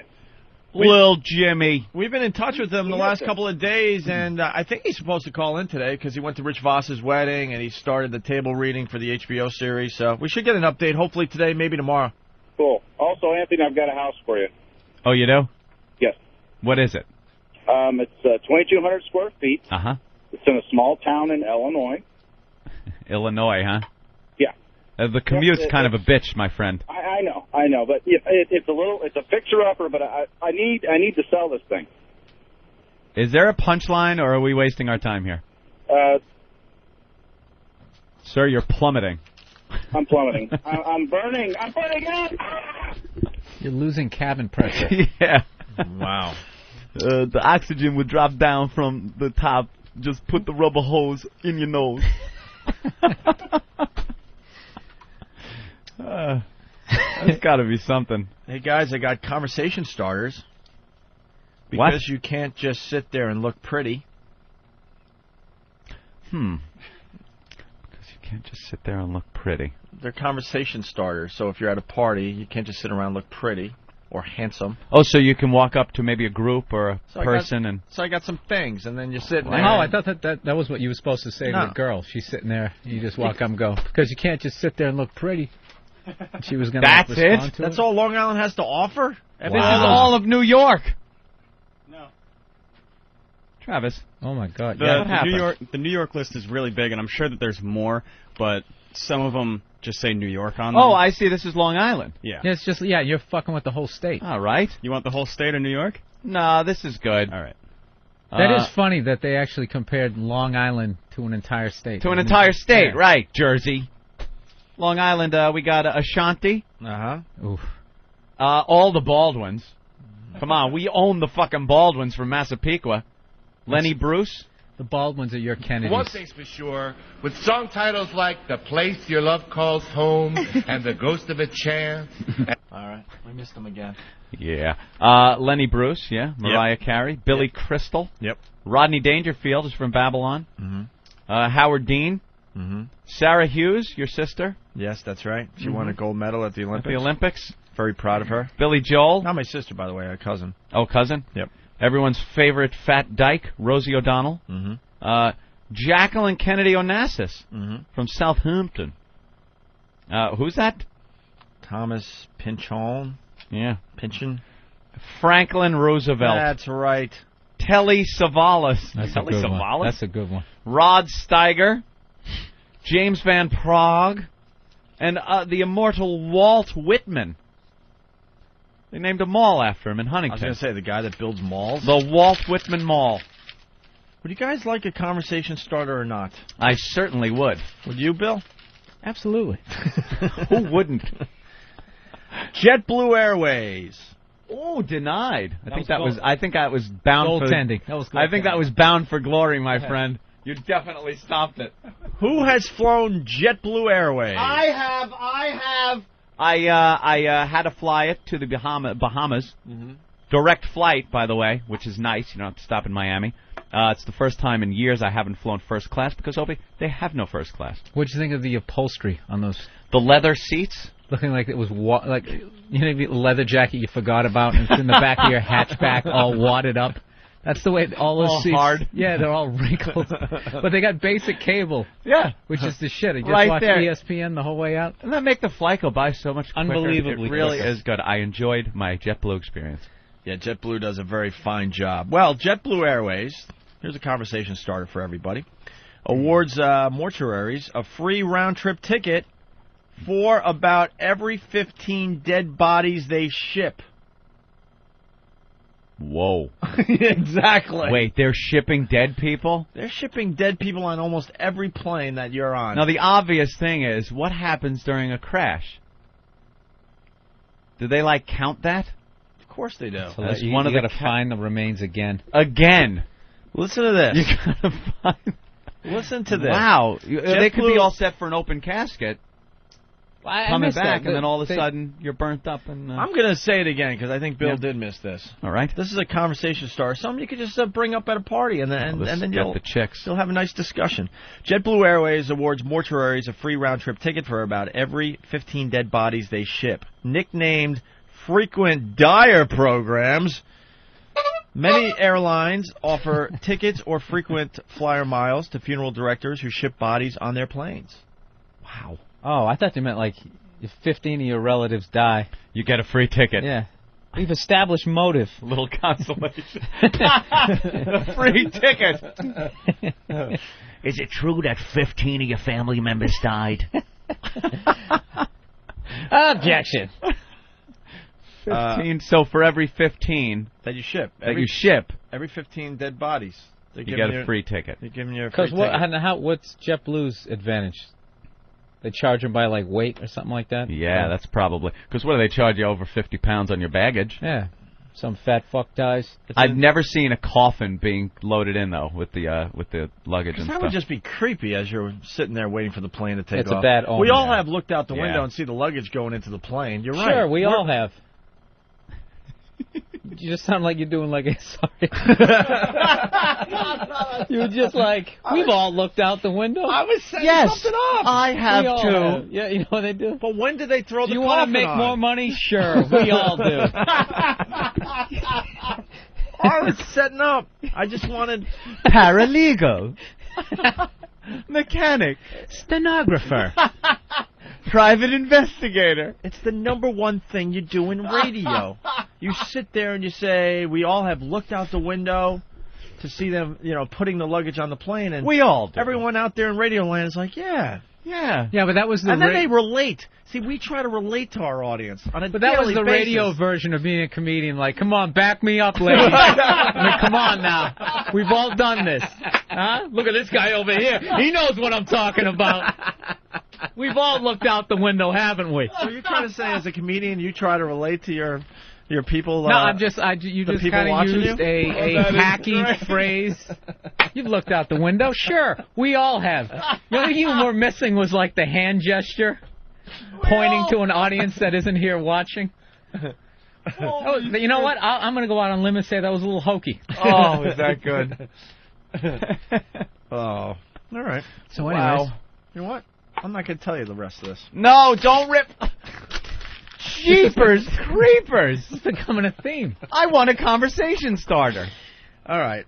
You got to finish. How am I going to... Have you ever stop the story there? Have you flown Delta Airlines? Yes, I have. Bill? Delta Airlines? Yeah, absolutely. Delta is ready when you are. Delta Airlines.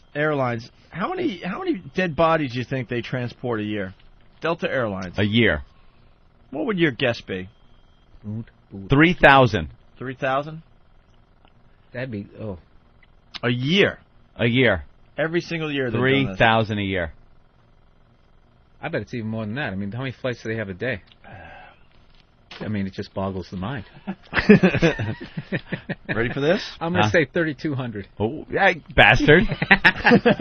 3,201. 3,001. 3,201. I'm going to get the refrigerator. I want to play Plinko. I meant to play this. Yeah.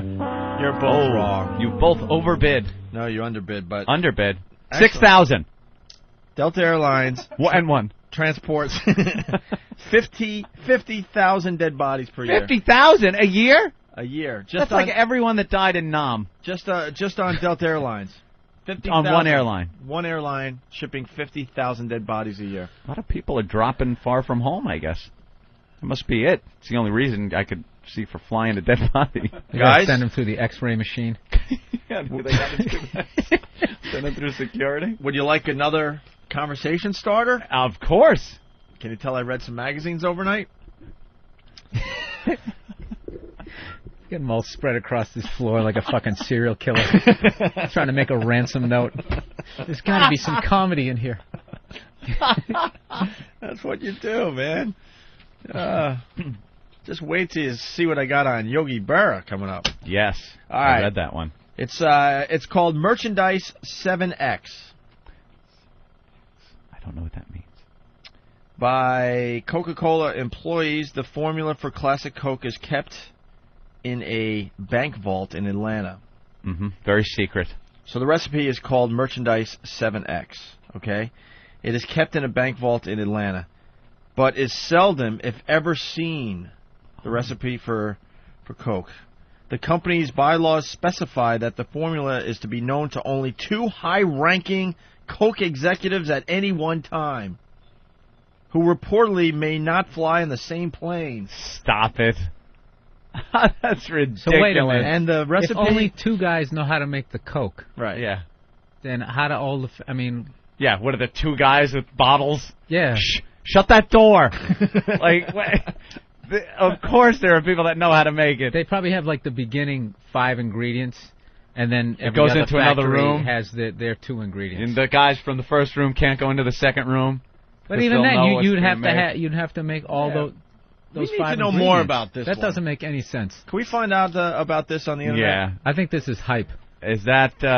And the recipe is passed down by word of mouth. I know where to go. You know where to go for this?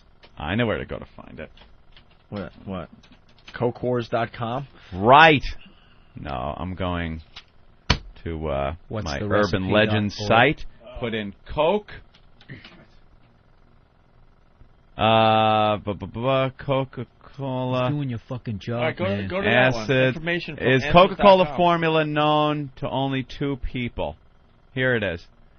Only 2 Coca-Cola execs know Coke's formula. Each of them only knows half of it. Status, false. For 3/4 of a century, Thank rumors you. about the measures Coca-Cola Company has employed to keep its formula secret. Well, it's bullshit. See that? At least one of the ingredients. A little quality control over here. You with your magazines. Here's an interesting fact. Conversation starter. Only 1 chisel was used to make Mount Rushmore. Get the fuck out of here. It's right here in time. Citrate caffeine, vanilla extract, flavoring, Fe cocoa, citric acid, lime juice, sugar, water, caramel, sufficient. There you Some go. Coke hitman's going to come in here right now. Yeah, before I blurt out the last ingredient. Put 2 behind your ear. Some silent shot comes through the window from the Parker Meridian Hotel. Pepsi spies in a van. Damn it, we lost the feed. Yeah, that's a urban myth. Any more there? Yeah. No. Tell us about the one about the kidneys being sold on the black market. You know, the guy that woke up in the bathtub of ice with a note that said, "Get to the hospital." Done. How about the one-night stand? He wakes up and then written in lipstick on the mirror, "Congratulations, now you have AIDS." Yes, welcome to the wonderful world of AIDS. How about the guy that went to the wedding and at the toast the groom told everybody to turn their plate over, and the picture was of the bride having sex with the best man. Right. How do you start one of those? Like, you had like all your interns go to bars around Manhattan and tell the same fucking story. Wouldn't that get started? It wouldn't work. It would never work. Somehow one guy had to tell it at first. And he's around going, "Hey, did you hear my story? It's everywhere now." Yeah. How does that happen? That was me. That was I'm me. one of the best fucking liars. My lie is everywhere. Yeah. Don't make me go into the 500 greatest songs since you were born. Oof. All right. List from Blender Magazine. Now I think we could safely say you read a little too much last night. The 500 greatest songs since you were born. Is there a power outage in your building? He's fucking sitting there by candlelight. Just reading. No, he's the asshole standing at the newsstand. Hey, buddy, you going to buy that? No. I decided to step it up today. Yes, thank God. All right. Does anyone care about the 500 greatest songs since you were born? Absolutely. Best song since 1980. Since 1980. Best song. Studio. It's got to be. This is Susudio. Let me think. Since 1980 till now? Yeah. From 500 greatest songs since you were born. No. Should I give this list to Dirk so he can play it to you? I'll say Smells Like Teen Spirit. Smells Like Teen Spirit came it has in to be there. 5th place. 5th? I've cut the list in half. 5th place. Bill, would you like to guess one of the top 500 greatest songs since you were born? Top 500 and I hit number 5? How about top 10? Well, we'll go with top 10, but Blender, they spent. How about White Lion's cover of Radar Love? Oh, yeah. That's got to be up there. It's got to be number 2. I know it's too long. Apologize. Number 10, In the Club by 50 Cent. Number 9, Britney Spears and Baby One More Time. Are you kidding? Wait, 500 songs. 500 greatest songs since you were born. Yeah.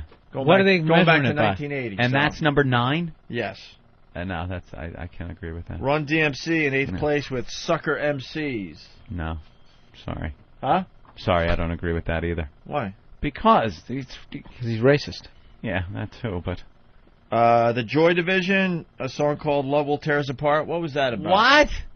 Derek. Is this album sold? This or is single too sold? hip for the room, people. These are just greatest songs since you were born. No, this it's is not. Joy Division right here in 7th place. Love Will Tear Us Apart on your home of rock and roll. New Jersey, are you listening today? I've never heard this. Oh, I know this one. Sounds a little 80s. Picturing Molly Ringwald dancing. I was going to say, is this from Pretty in Pink? You beat me to it. Of course it sounds like this. Look at Larry King's awful arm. Look at that thing. It looks fake. Why is he on Imus? He's on Imus with... Imus? God, Imus gets some good guests. I'm here with the I-Man. We were doing well with guests for a while there, and then all of a sudden it went back down to Shitsville. Shitsville. The bat came off the wall. Shitsville and you, perfect together. Wow, who do we have? Fuck, man. It's so easy to compete with all the other morning shows out there. Yeah. Imus has Larry King on. Who do we have, guys? Who do we have? Yeah. Julia from Co-Ed Magazine talking about sex. And for the 100th time on our program, Gene Simmons of KISS. 100th time. Holy do we have anything new to learn from Gene? No. None. Nothing. All right, moving on. The 6th greatest song since we were born, or since you were born, because it goes back to only 1980. That would be Madonna, Like a Prayer. 5th place, Smells Like Teen Spirit, Nirvana. That's what I said. 4th place, U2. Yeah. And 1. Mm-hmm. 3rd place, Sweet Child, Oh Mine. Not Of. A lot of people think it's Of Mine. Oh. Guns N' Roses. 2nd place, believe it or not, is Outkast and B.O.B. What? Derek? Yeah. You know it? 1, 2, 3. Yeah, it's not national underground thunderbound when I stop the ground. Yeah, it's pretty good though. I like the Outkast. This is the 2nd greatest song since you were born? No, I won't give it that.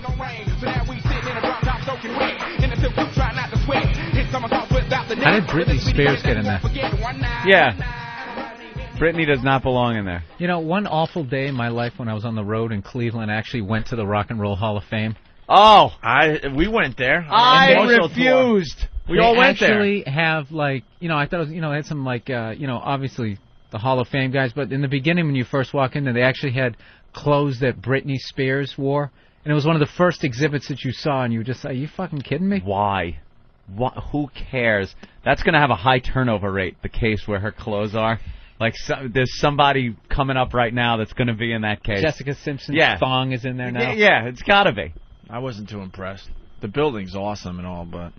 There is no way I was going that day. It's like, you want to go to the Rock and Roll Hall of Fame? Why do I want to go to the Hard Rock without a burger? Because that's pretty much what it is. It's the Hard Rock, no food. There was a lot of shit that obviously just came from, addicts after these people died. Yeah. Stuff they didn't even care about. Yeah, unbelievably. John Bonham's drum kit was the only cool thing I saw there. Like he had one, though. That's what Yeah, I'm I saying. know. That's like the one that was used once in a studio, or that was the one he was thinking about using for Moby Dick, but decided Yeah. not to. But he was thinking about it, so we got to, put it on display. Put it up there. He probably never even played it. Ludwig send him all these drums. Yeah, that's what I'm saying. Give him the ugly green sparkle. Give me the sticks he used to tap out Moby Dick. All right, and the greatest song since you were born means the best song since 1980. The number one song is... Oh, wow.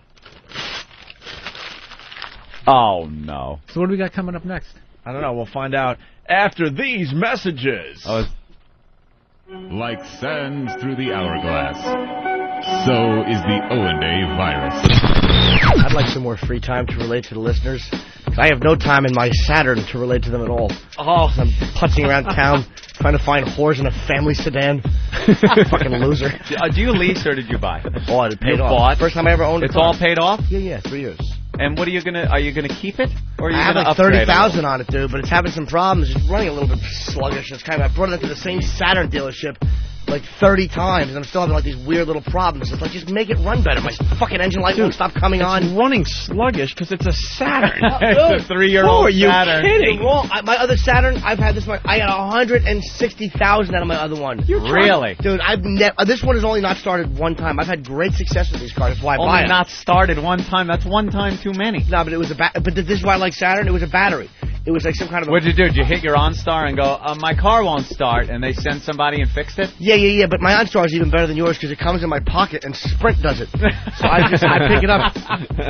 No, actually, it's twice didn't start. Once it actually just broke down. Yeah. I've really had enough of this fucking Saturn. 3 years and you already have it breaking down on you. Yeah, this one's not as good as the other ones, man. I've had some good. I don't know, luck though, with these dude. cars, You beat the crap out of your cars. Not really, dude. I got less than 30,000 on it in 3 years. I used to do 30,000 a year when I was living in Jersey. Yeah. 90,000 by this point is what I would have on it, and it was still going good. It's tough city miles, though. Yeah, that's true. I mean, How many brake jobs have you had? I think only one. One? Yeah. 30 miles driving in the city? Yeah. 30,000 miles, Don't I mean? forget, sometimes I'll go out, do gigs or whatever, but most of it. Is your door all scratched up from tranny's fake nails hitting the side of it? Yeah, like 2 feet down from their big mules banging into the side. Right, yeah. Dent in your door? Yeah. You got a mule dent. Hi, Daddy. Sometimes I only crack the window so I get. This has happened with hookers. I get lipstick prints on the very top of my window. So I won't open it because they'll put their thieving hands in. What could I do for you, Daddy? That big lips. Dance. What are you doing, Daddy? Oh, lipstick marks on your window. Yeah, because you open the window like an inch just so they can chat into it. Like an old lady's coffee cup. Opie and Anthony, the virus is spreading.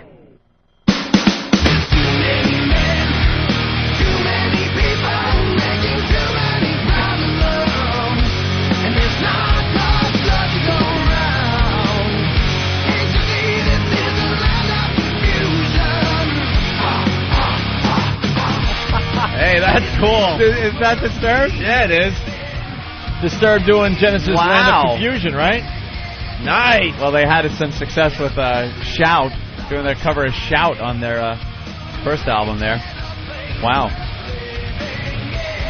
I like Disturbed. I love Disturbed. Yeah. There's rumors that the singer was wearing a O&A Pest T-shirt on the stage, or Spread the Virus said T-shirt. O&A Party Rock from the stage. Yeah, they are fans, and the T-shirts and the stickers are being handed out. But I don't know until I see a picture. I don't know if I'm going to believe that. Yeah, but they are being handed out. That'd be shows. huge. Yeah. Hey guys, if you're fans and you're listening, please call. We would love to have you. We will blow off the always trying to hawk his wares, Gene Simmons, for you guys. That's right. Please. Couple of some feedbacks coming in. Case from California. Greatest song since Anthony was born has got to be the national anthem. Oh. Well, you look great, but we're starting to think you might be a vampire or something. We really don't know how old you are anymore. I am not.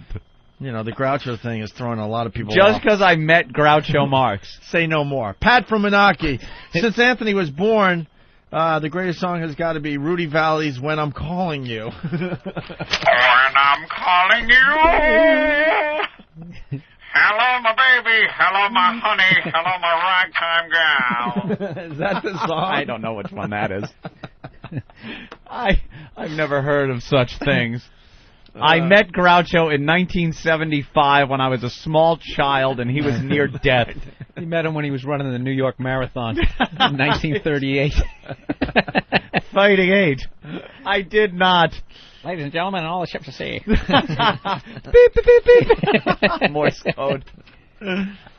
I did not. How easy was it to write a hit back then? You could come up with that horse shit. Hello, my baby. Yeah. Hello, my honey. Hello, my ragtime guy. It's so easy.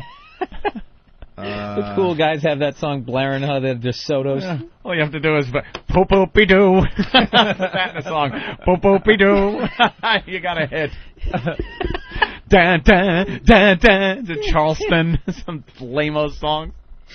Poop-oopy-doo. That's only the first shit you would just play, like two notes. Ba, ba, ba, ba, da, da, da, da, da.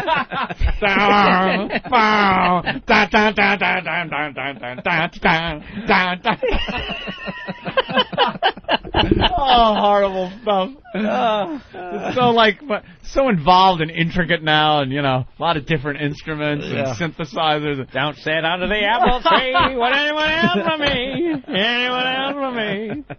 No one else for me. No.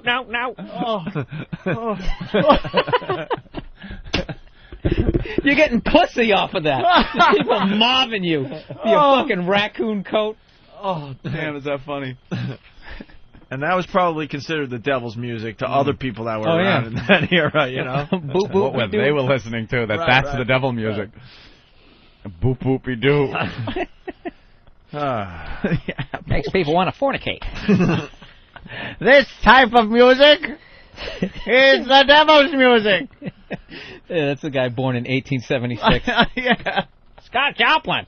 That's good music. This land is your land. You know what?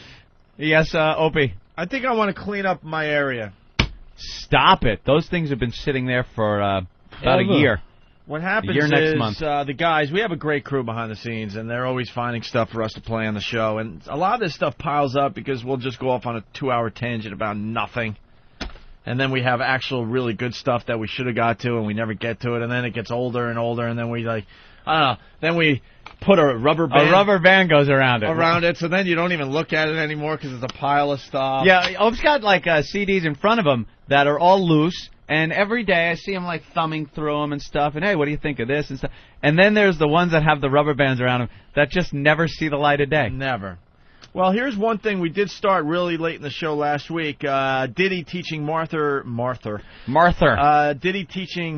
Stewart how to rap. Remember the douche chills we got? So bad. A lot of people commented on a bunch of the websites and fan sites that this stuff was so bad we had no comments. It didn't need it. It was just spoke for itself. Stand alone. Well, remember this one? This is the only one I think we played last week, and then we'll play the others. Here with my bro Diddy, and I'm so excited because he's going to teach me how to rap. Now, I just want you to notice, Wes, what are the security guards doing? PB&J's. Oh, they're eating. See, they took me out. That is so great. Well, first of all, what I really want to know is, what are the meanings of these few words? Okay. Little 101. Is cheddar cheese? No. Why is she getting a laugh out of that? Because her white audience is there, and is cheddar cheese. When the world ends, right? Someone was filming it, and they were just pulling the camera shot away from the Earth, and everyone died. That audio should be playing in the background. We just all died of stupidity, and you just keep pulling away. Perfect. Pull away that long all the way out into space. It's just fucking horrific. Cheddar's money. That's an image. Oh. Cheddar. Okay. Cheddar's money. Okay, shorty. Okay. I have no idea. That's a little bitch. I'm Tolly. Yeah. You're Tolly. Your daughter. I seen your daughter. Yeah. I would call her a shorty. Because she's 6 feet tall? No. She's young, pretty thing. Oh, okay. Yeah, she's a shorty. Oh, I'm Tolly, see? Yeah. Yeah, we heard it the first 2 times. No, you're cunty. Which is? What you're doing right now with that $8 million piece of ice around your neck. That's flossing. Benjamins. which you make a lot of. That's $100 bills. That's money. Oh, Benjamin Franklin. Yeah, yes, it means money. Okay. But what does flossing have to do with not flossing your teeth? No, it's flossing is just over the top. Okay. So it's just... Okay. And then balling. I mean, I know what She's like the white cop on Sanford and Son. Oh, remember him? What's going off? Hey!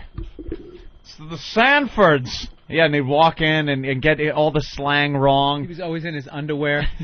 Had a big ant on the front of it. That's what I found fucking hilarious about that. Like, black people always trash white people about how stupid, we make them look, and then the second they made Paul Mooney and all those guys are writing on that shit. Okay, we'll have a white cop come in, he's in his underwear, and he's a fucking moron. Every show, it's just like, you're doing it too. Paul Mooney wrote for Sanford Son? Yeah. Now it makes perfect sense. Okay. Who is fucking hilarious if you've never seen him. Oh, I've seen him, hysterical. But man, he is angry. Oh, it's great. Oh, is he angry, the white man? The best thing is, he plays Caroline's all the time, and you get, like, those tourists Yeah. who have no idea who he is. Like, oh, a comedy show. Oh, this is good. This could be stepping off that red double-decker bus. Yeah. And they walk in there. He just trashes the shit out of them. I wonder if this guy's going to be like Sinbad. Yeah. No. Nothing like it. What is it to rap? Oh, okay. Ballin'. Was that a fucking joke? Rap is living life to the fullest. It's just, okay. you work Having hard. A ball. Work Having hard, a ball. you play. There you go. Okay. Work hard, you play hard. Okay. Wow. Why is she allowed to be on TV? She stinks. What's Diddy doing? What is he doing? I don't know. Well, he doesn't have any artists right now. No. Once Biggie died, that was it. He was like Biggie's little cohort. He was like the underling, the guy no one really paid attention to. And then Biggie died. He gets huge. He does that tribute song to the Sting song, and then that gave him license to just do this. He has a new line of rims coming out. I'm serious. So he got the rims. He's got his clothing like the line. Black Gene Simmons. Yeah, exactly. He had the white parties out in the Hamptons where everyone had to dress in white and the puffy bulletproof vest. Yeah. Regis was invited to these parties. Like he's inviting Regis Philbin to his parties. Guy can't have any credibility left with any of the real street guys anymore. None. Martha Stewart. Well, it continues. We got more clips. Listen to this one. Now we're going to try to put some of it together. There's some lyrics from one of my songs called The Benjamins. And, the first song that I taught you... Were you making lots of Benjamins when you wrote this song? No. Did this make you lots of Benjamins? After this song, Benjamins. a lot of things about rap people is like we kind of put out there our dreams and things we want to achieve. And so this is the Benjamins. I wanted to make a lot of Benjamins. When did you write this? This was in 1995. 1995. Yeah. Okay. And so the first song that we learned when we were in the garden watering the flowers together, I love the way you had your clarity. Now with this song, I need some attitude. You know what I'm saying? You got to put yourself into it. Okay. See. Okay. I'm learning. So I'm gonna say it. Okay. Want to be ballers, shot callers. So ask them the question. Wanna be ballers, shot callers. Good. I'm not going to be able to listen to this. Yeah, I can't. Okay? Oh, my God, no. What's the problem? I can't listen to this. Why? Because she's rapping. She's learning how to rap. I can't.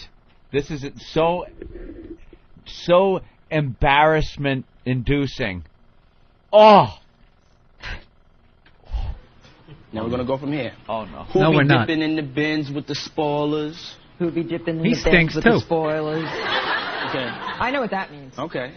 Now this is a very important one, okay? Yeah. On the low from the Jake and the Taurus. On the low and the Jake from the Taurus. No, okay. One more time. Okay. On the low from the Jake and the Taurus. On the low from the Jake and the Taurus. Okay, now Jake's in the Taurus, which is a lesser car than the Benz. Yeah, the Jake is the police. Oh, okay? Yeah, I don't know that. We gotta be on the low. Oh, okay. From the Jake. Stop it! Who's in the Taurus? Oh, the Ford Taurus. Okay. Now we are going to end this. Shut up! This Shut session up! right now. We don't want to give the Jake too much information so they can decipher our lingo. Just a couple of criminals hitting it off. Great. Very great. Ooh. And finally, this douche chill. Okay, so ready to wrap? Let's go, Okay, man. okay. What you wanna do? Wanna be ballers? Shot Como like this. Move your shoulders now, there you go. In the Benz with the spoilers. On the low from the Jake and the chorus. Leave my hands on some glass like I like it, girl. I'm so glad I can't see this video. Yeah. But I pictured it in my head, and it was bad enough.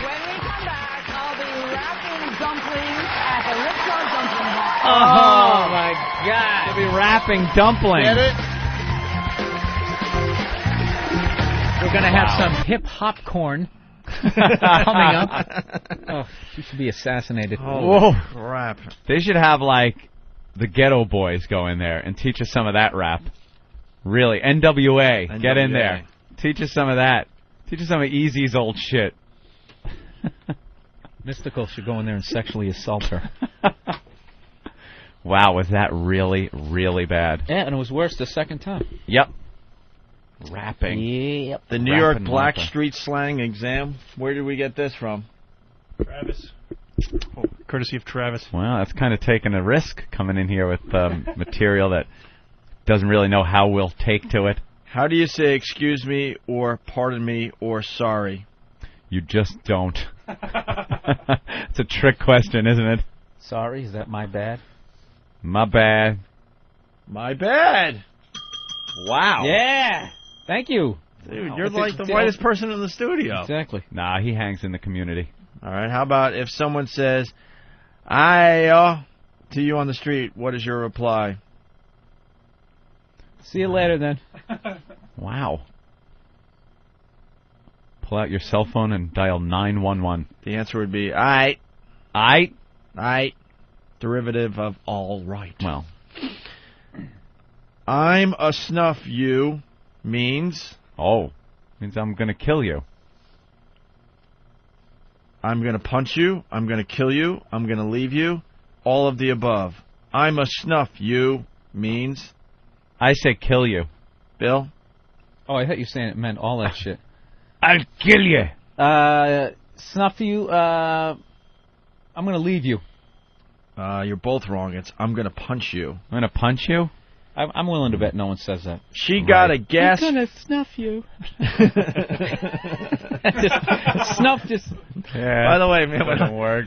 When I was watching your half-hour comedy special on HBO last night, that voice you do really makes me laugh hard. I was just commenting on it yesterday when I was home. I was hoping you were going to finally do it on our show. Did you do it on our show? Yeah, Oh, yesterday there was some, and I just started laughing. My girl voice and my gay guy voice, you can't really... You have to have, like, perfect pitch as a musician to tell the difference. But it's perfectly annoying. Voice is hilarious. What are you doing? Why?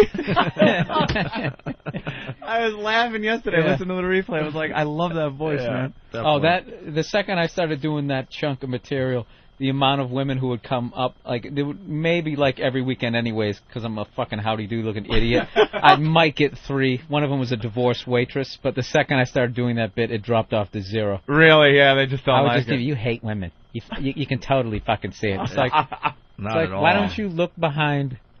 Stop taking it, fucking face value. I have intimacy issues.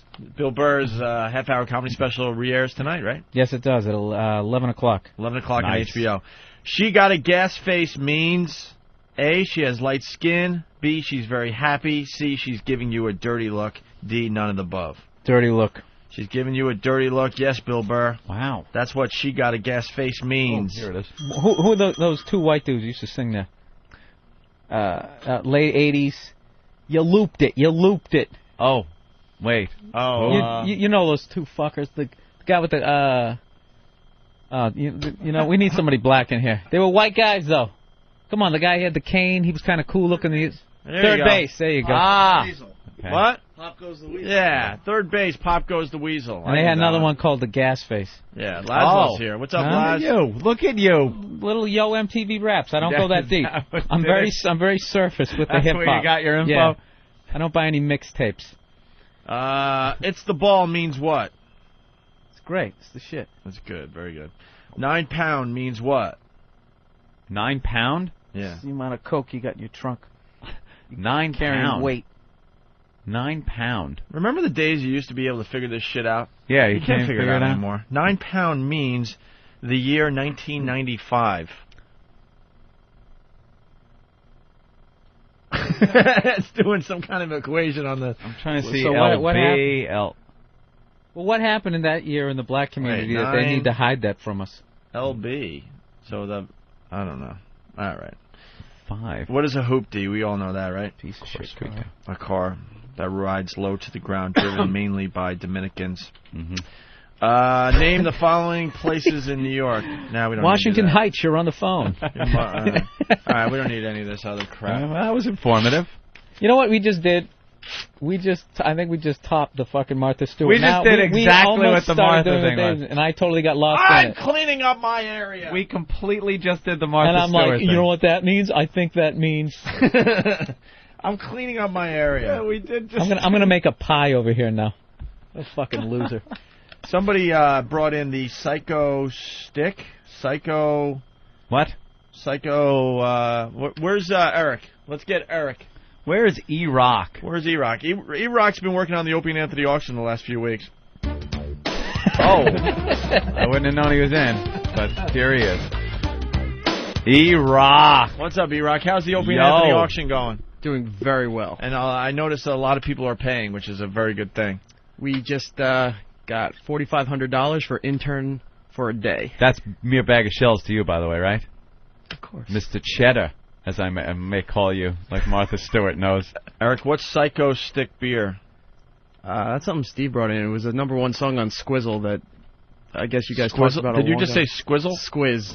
I just liked how before he told you what it was, he blamed it on Steve. That's not my So now handwriting, if it stinks, all right, it's Steve's problem. And the first thing he had to do was go, Steve brought that in. Eric, do me a favor, go get Steve. Okay. All right. There he goes.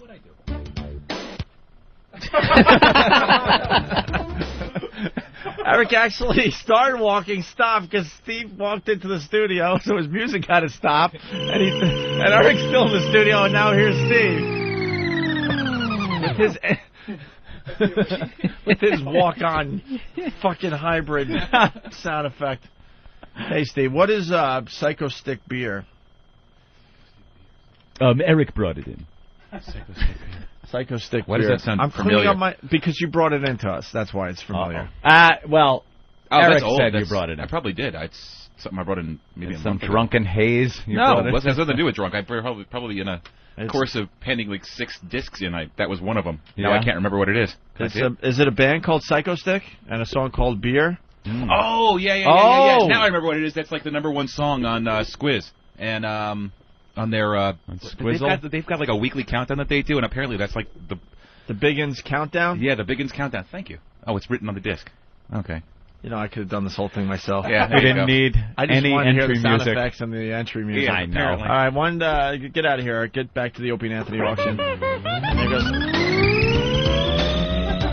Both leaving the studio at the same time.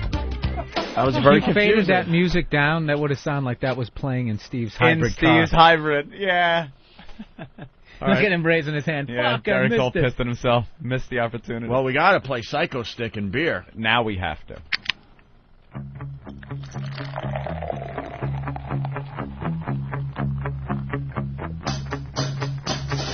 I like beer cause it is good. I drink beer because I should. If there was a song to sing, I sing it and beer you bring. I drink beer when I am sad, cause the beer it makes me glad. Now there's nothing left to say, so let's go drink beer. Beer is good, beer is good, beer is good. And stop, beer is good, beer is good, beer is good. Let's go drink some beer.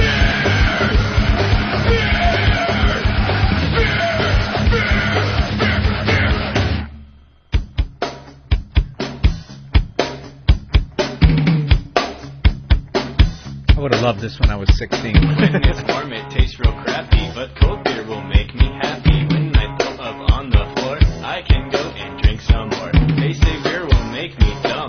It are so good with pizza. Now that we have drunk some beer, let's go drive a car. Beer is good, beer is good, beer is good. And stop, beer is good, beer is good, beer is good. Let's go drink some beer.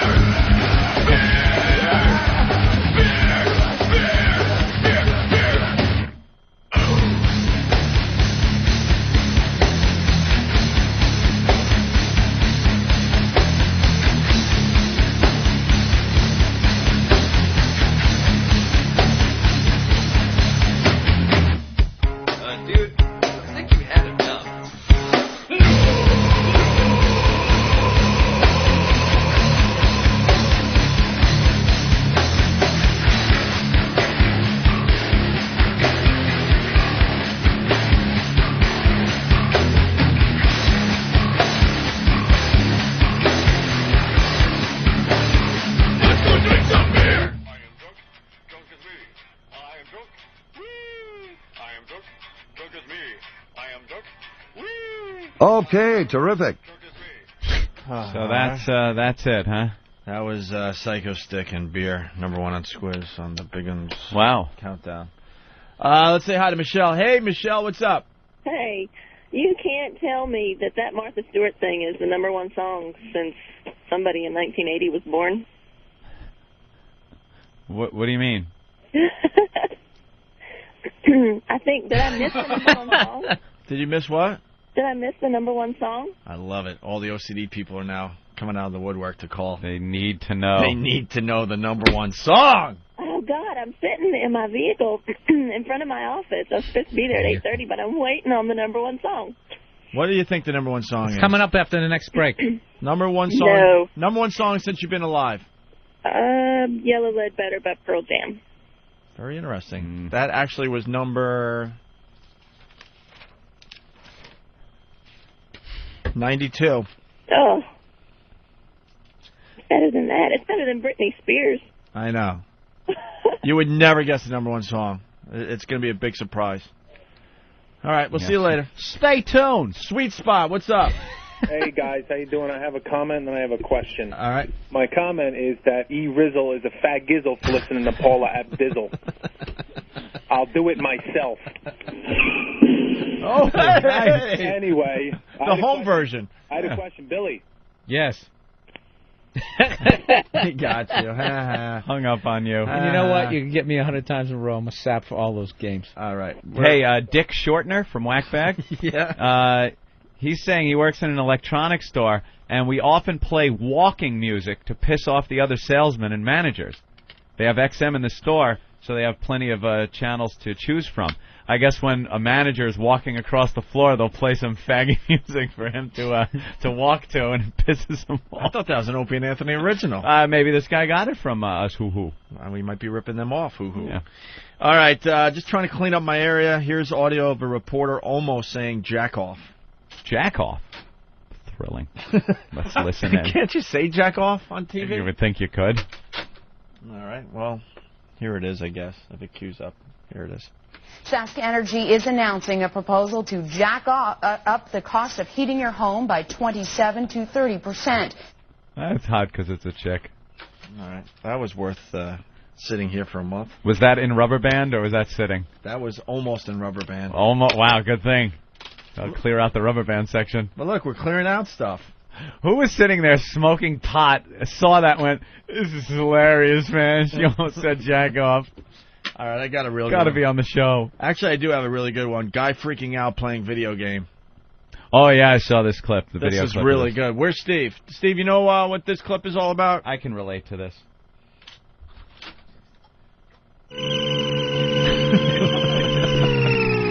Oh, nice. When? There you go. I got better. He doesn't go around the pattern anymore. No. Comes right in for a direct approach. I certainly do. Guy freaking out playing video games. He's playing a first-person shooter, I guess, on Xbox Live, and he's just screaming at the top of his lungs at the game while he's playing. Been there. Don't really know what game it is. Anthony might know if he saw the clip. I don't know. It looked like Halo. Oh, yeah, that's right. It might have been. Yeah. All right, let's listen to this. Shut the fuck up, Slayer. Fucking idiot. Who the fuck is driving a Warhog? Wait! Shit! Oh, so what? Fuck you! Fuck you! Shut up! There's no one in the room with him, by the way. Right. So much, you little fucker! Shit. No! Fuck this! Oh! Yeah! Yo, triple! Shut up! Fuck off! Oh! Fuck you! He's smashing the controller. What the fuck? Get out. Double kill! Triple kill! Triple! Oh, fuck you!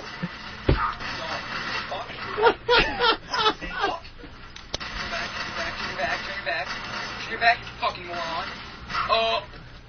What the fuck is this? Fuck you. Yes! No! Yes!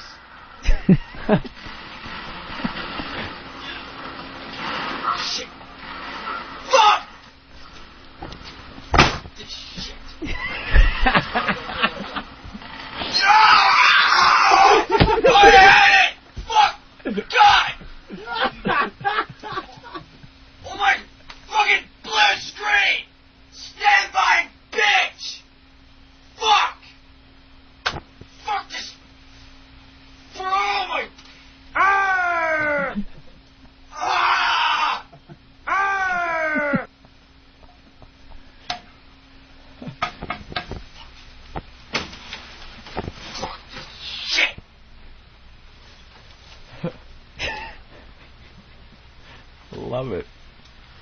I blacked out! Who the... Fuck! Fuck you! Fuck you! Fucking black out piece of... Fuck!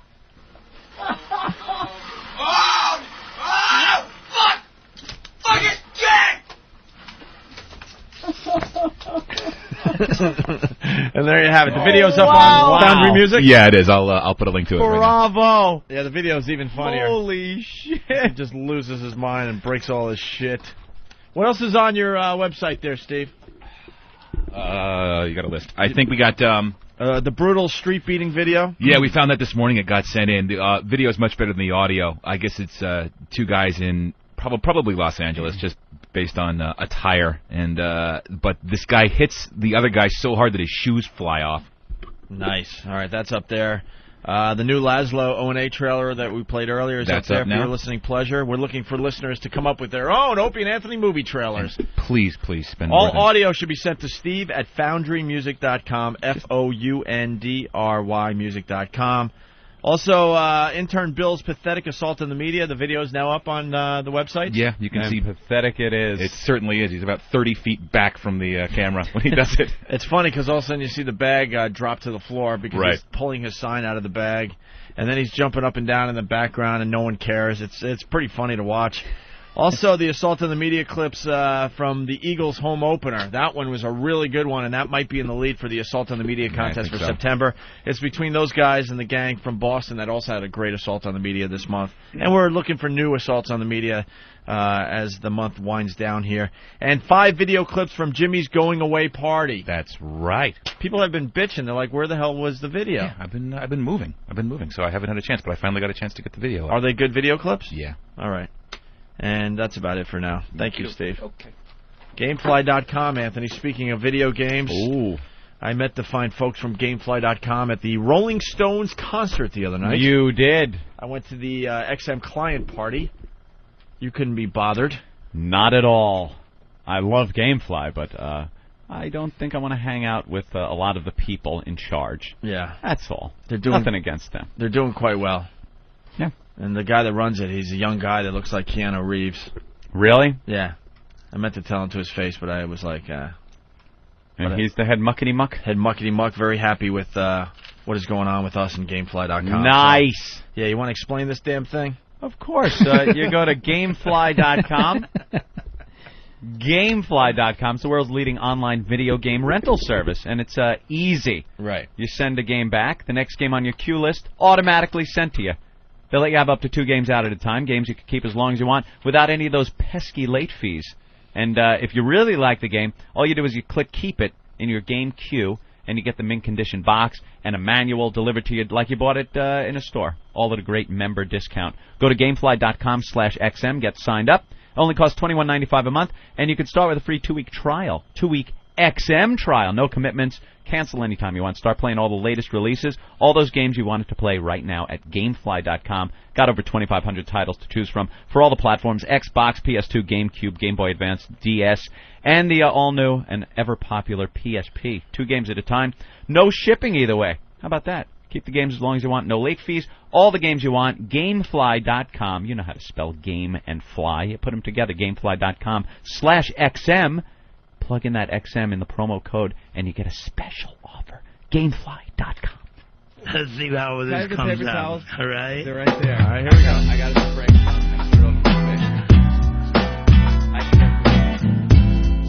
Oh, this is nice.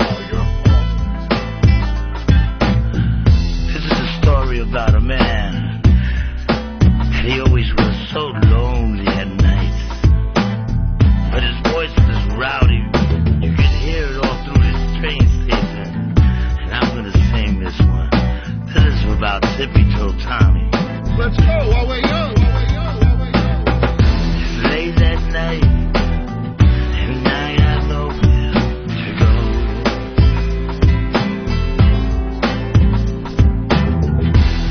My money's gone and also all my friends. And the cop says to me, "Hey, you smell bad. Get out of here." And he says, "And you know I have an angel." And he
show, what a show, what a show. Bill Burr in studio. His half-hour comedy special re-airs tonight on HBO at 11 o'clock. I saw it last night. He kicked ass. It's really good. We're going to sit and watch it. I love that. Should we make I can't do it. I don't know. I want to do the voice so bad. So funny. He does What his are you voice during the doing? half-hour comedy special. That really made me laugh hard. Want to go to the Container Store? Yeah, that's what it is. Get some T-shirts. Oh, get some containers for Oh, your your T-shirts. T-shirts, yeah. I know your act better than great. you. You stink. Nah, I retired. I stopped doing that shit because I don't want people lip syncing my act next time I'm out at the Stress Factory. That is so funny. You already did that. What you doing? Guy's funny, but I heard this shit. Barracuda, whackbag.com. Hey, guys, can we get an update on Opie's Green Apple Squirts? You want to go to brunch? The brunch one was the best. Yeah, an update on the Green Apple Squirts. It was one and done. One and done. A one-off. When does that a ever prototype. happen? Good.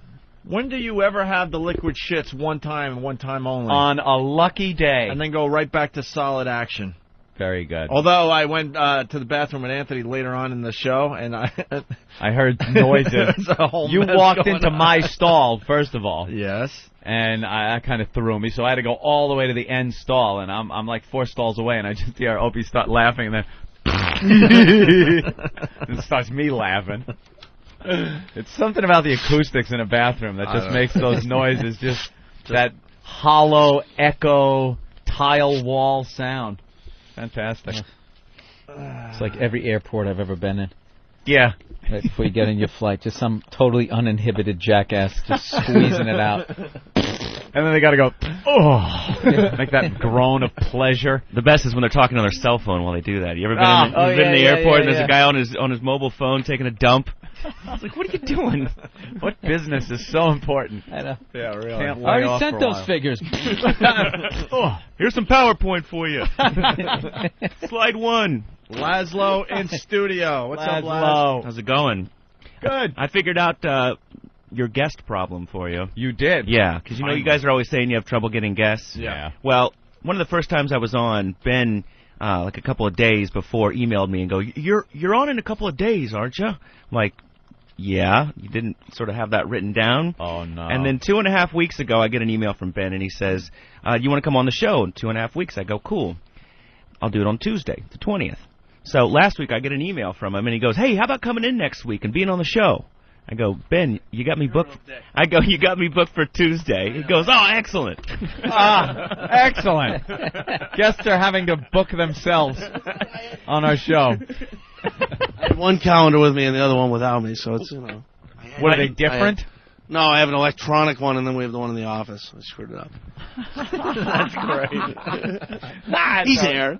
Hey, he's here. That's all that counts. But I get nervous. I email him the night before. I'm like, still on, right? Am I supposed to be on your show? I'm afraid I'll come in. I'll be like, you're not on today, dude. Laszlo? When do you think they're going to find out in Washington that this radio show is a complete mess? Yeah, I have no clue. If anybody has a perception, this is a well-tuned machine. Yeah. All right, Laszlo handed in a fine production piece today.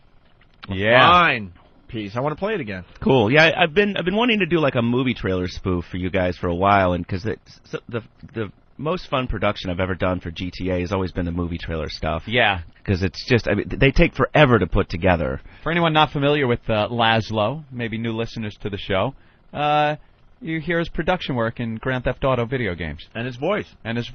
Yeah, all those commercials, the wacky commercials for Glory Hole theme park and all that fun stuff. That's Laszlo and his sick, twisted mind. And now you're out of a job, kind of, with GTA getting all fucked up. Yeah. With the porn shit, huh? What's going on? Are they going to be able to pump out about that. Are they going to be able to pump out some fun games still, or have they been fucked now because of the rating? Well, there's a new game out. I mean, they just reissued the game, from what I understand. But from my perception, I don't work for the company. They just hire my production company to do stuff. Yeah. From my perception, it seems like there's a few politicians trying to get a little attention, maybe try to get that whole family values vibe. Yeah, it's an easy No target. shit, Sherlock. I mean, the Democrats are never going to beat the Republicans at the whole family values thing. Yeah.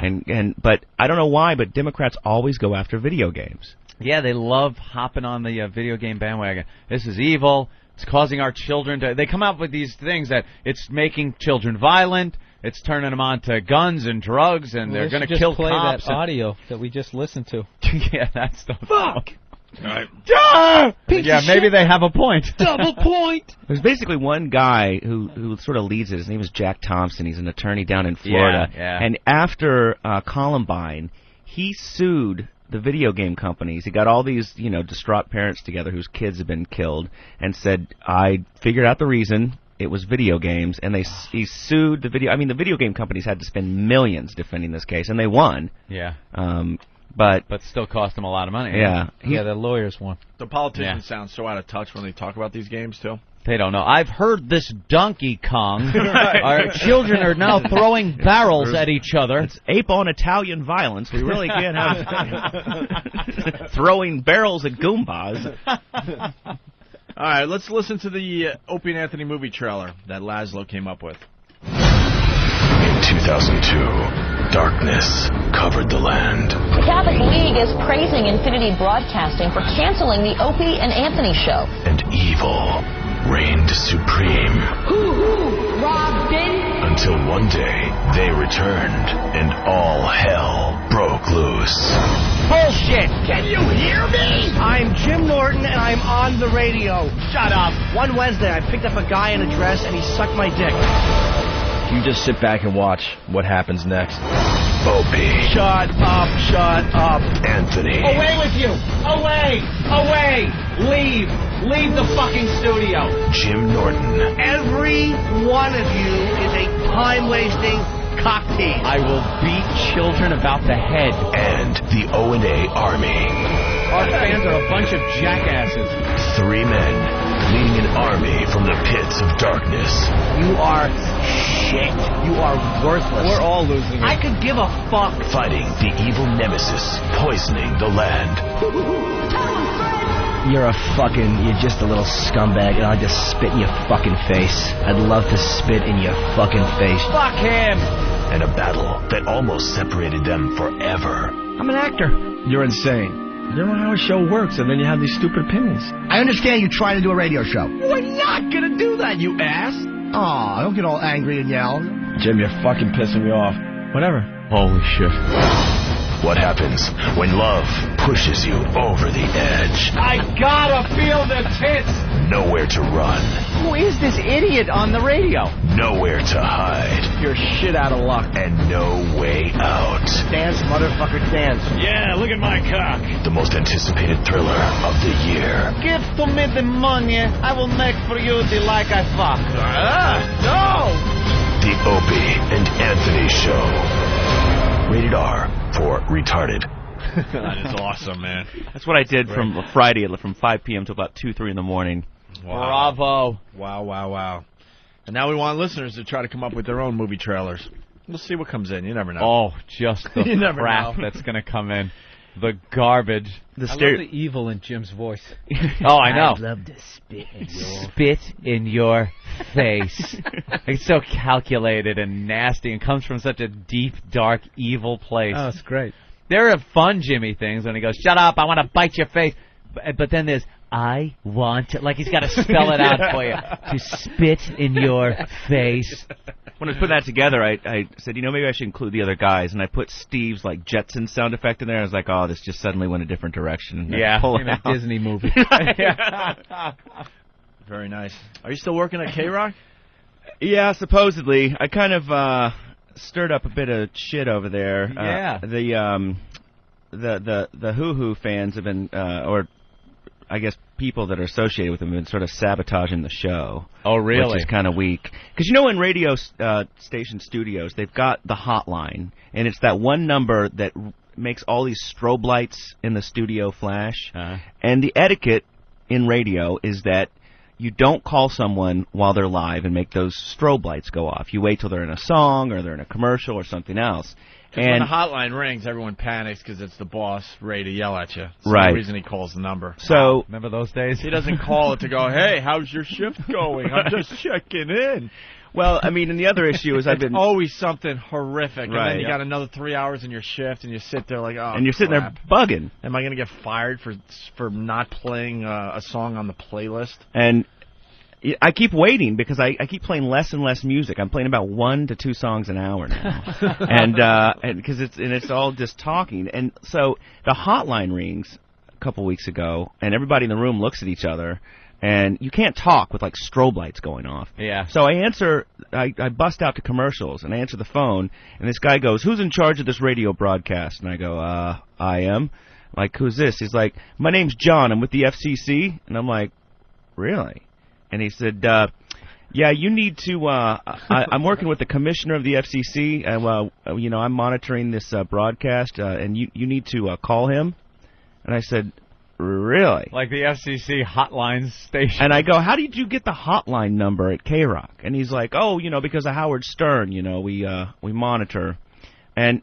I've been in radio long enough that I'm just like, what, especially since somebody that works for the FCC sounds like some jackass from Jersey that, is under a car changing out carburetors. I work for the FCC so in Jersey. He gives me this phone number, and he says, yeah, you need to call the commissioner. I'm like, yeah, and what is the commissioner's name? And he's like, the commish. I'm like, okay, all right.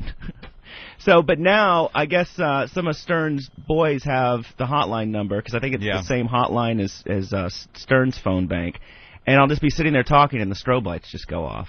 So it's like I got to unhook it. It's really fucking annoying. Yeah, time to spray paint over the strobe lights. Yeah. Get a Pokemon seizure during your show. But, yeah, E-Rock came on the show. E-Rock. A couple weeks ago. Oh, did he really? Yeah. Wow. E-Rock came Where's on. E-Rock? We were talking about the Hurricane Katrina, or Hurricane Karina.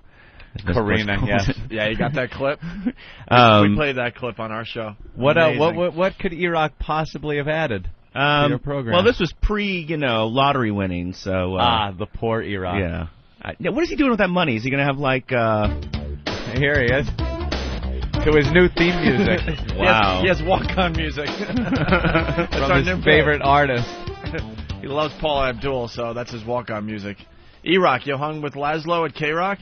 E-Rock was at K-Rock. Hey! No? All right, go ahead. Wow, you were hanging out at K-Rock, huh? Yeah, he was nice enough to invite me up to the show and plug the auction. How was that? It's pretty good. Yeah? No one knew it was you, or was there There's anybody nobody there except Laszlo and his friend there. So I would assume they would probably be a little upset if one of the production staff to the Opie and Anthony show were up in the K-Rock facility. And we put some bumper stickers up. Oh, yeah? Yeah, I put some wow stickers up everywhere. that got ripped down. You can actually, there's pictures of E-Rock applying stickers around the K-Rock studio at my website. But we came in the next week, they were ripped down. And then I started getting harassing calls. And like in the next room, here's the other thing that is insane. I left radio. I worked at WDRE/WLIR out on Long Island because I got so sick of the production studios. They were so half-assed, and the engineer there, who was like this Italian Goomba guy, was like, "Listen, Laszlo, you just go behind the board and jiggle the wires." Because I'm only getting like the left speaker. Jiggle the wires in the back. I'm like, is this a radio station or? Of course it is. That sounds like every station I ever worked at. But I have to record my show on cassette at that fucking at K-Rock. Cassette. I haven't used a cassette tape in ages. No. And in the next room, I run a DAT backup, and I guess there was a couple of Stearns dudes there last week, and I came in, and it was turned off, and I was like, what are you doing? I'm like, oh, we need the studio. I'm like, I'm sort of using it. And I'm like, it's getting fucking annoying, dude. Yeah, I guess you're probably not liked over there very much. Remember what we used to do at the AAF studio? No. We were the ones that used to break the stuff. What was the game we used to play? Was it scissors or a knife? Where we used to throw it as hard as we could into the wall. Oh, yeah. And sometimes we'd miss because we were way across the studio. And there's these things that are called monitors. We would throw it at the wall of afros.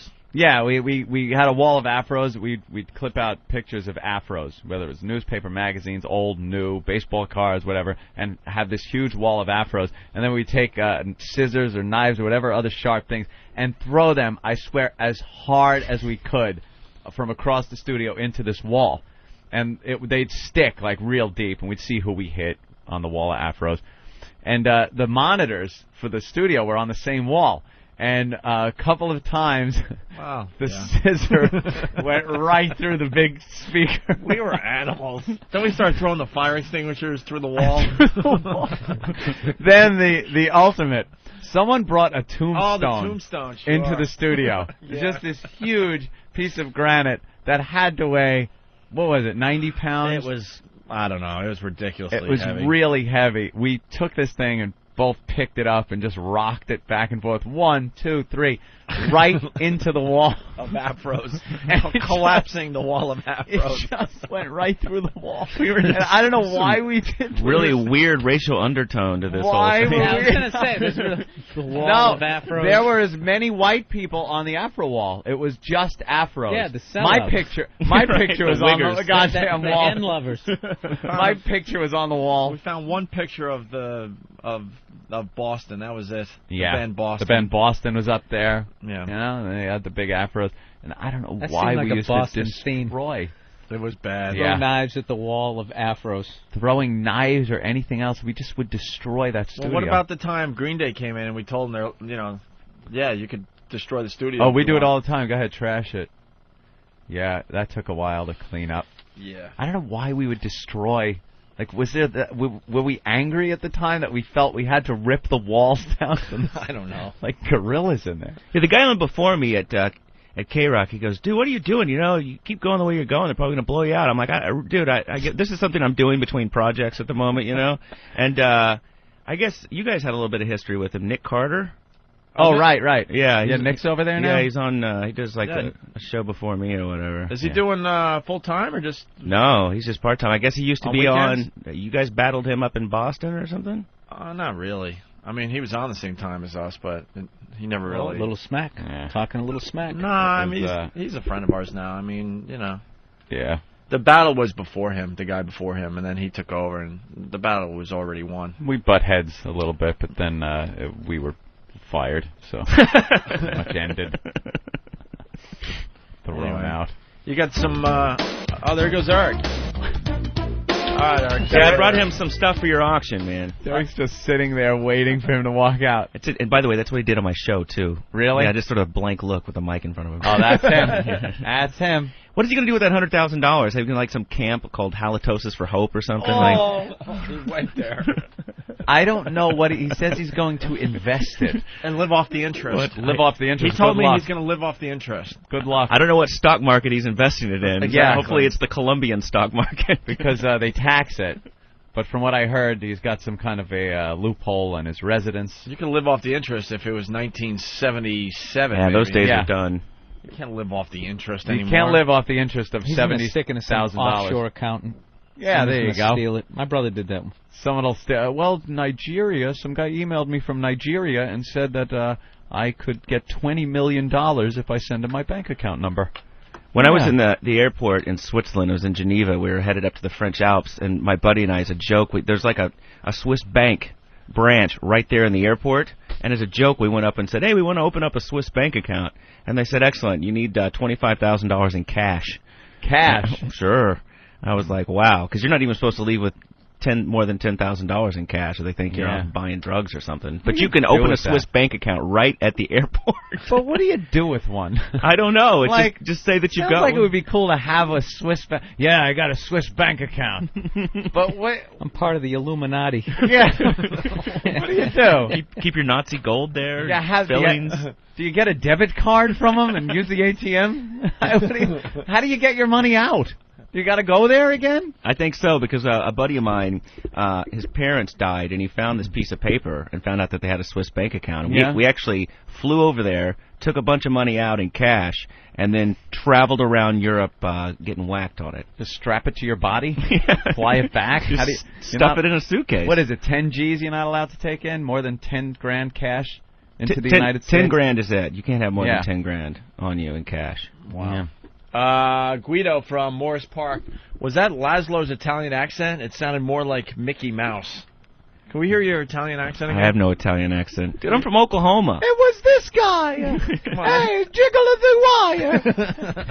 You guys were talking about... Look at him trying to change the Moving along. You guys were talking about the different slogans from countries. Yeah. In Oklahoma, on the license plates when growing up, it said Oklahoma is okay. Okay. Do you remember that? Yeah. Just okay. Right, we're getting by. We're fine. When did Oklahoma become a country? The country of Oklahoma. They had slaves. Did they? They did. There were slaves in the oil field. All right, we have some of your show stuff. Yeah, here. on my show, there's three of us. It's me, Big Wayne. He's my sidekick. He's a former biker who used to wreck motorcycles on the BQE at 100 miles an hour and rob shoe stores and do crack and stuff. But he's a carpenter now, and it's one of my best friends. We surf together every weekend. So why shoe stores? Out of curiosity. Nikes. Get some Nikes, looking cool. Stealing the sneakers. Yeah, he's still. This is going in. That was a big cash heist. Steal all the size 10s. We're gonna knock off a shoe store. Where do you surf? Long Beach. Long Beach, New York. Yeah, we had some hurricane surf go through with Ophelia. This weekend, and Pretty good. It was so big. There was a lot of people couldn't get out. Big 10-foot glassy faces. Wow, it was big incredible. 10-foot glassy faces. Yeah. Nice. You're talking shop here. I know. I'm like 10. All right, so we got some pieces from your show? Yeah, Wayne's had a lot of experiences with women that have been a little less than stellar, so we play music, much like you have, different theme music for people here. All right, here's Romantic Moments with Big Wayne.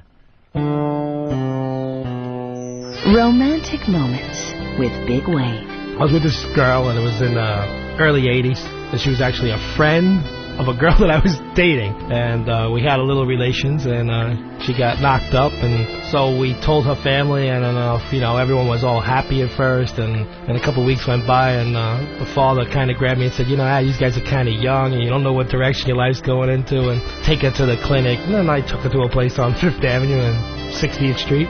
After the procedure, we got back to her house. There was moments of, you aren't going to love me anymore, and we're not going to last, and we're not going to be together, and, it turned into another moment. And little to say, 3 weeks later, I was back at 5th Avenue and 60th Street for round two. Oh, my God. In the house. Control his instincts. Romantic Moments with Big Wayne. Holy wow, the music really sets that piece. It is so together. Thank God I'm in delay on that station, because I have to keep hitting the goddamn dump button. Because, he's a carpenter. Every other word's fuck, shit. Right. It's killing me. God damn. She just had an abortion and was able to have sex again. Took the chick home and fucked her again and got her pregnant again. I like how the whole thing went, though, where she felt that he wouldn't love her because of the abortion, and that turned into romance and him showing that he loved her by having sex, and then she gets pregnant again. Wow. There was no guilt or shame in that. No, none. You got to see this guy. He's about 240 pounds. He's got a dreadlock beard down to his waist. He's a piece of work. He's all right. That's great. He might be perfect for this fine channel of ours. It's a good one. All right, Romantic Moments with Big Wayne, number 2 here. Yeah, there's another one on there. Romantic Moments with Big Wayne. Chick's name was Debbie. Her brother's name was Mooney, who we really hung out with. And she was born with a disfigured arm. And at the elbow joint, it had a little hand that never grew past a 5-year-old's hand. When I met it, was actually a baby hand, and then it grew to be like a little child's hand. And she always kept it covered up. And I had a fantasy of that, I'd like to be released by hand from the mini hand. And not being that well endowed, I might feel humongous.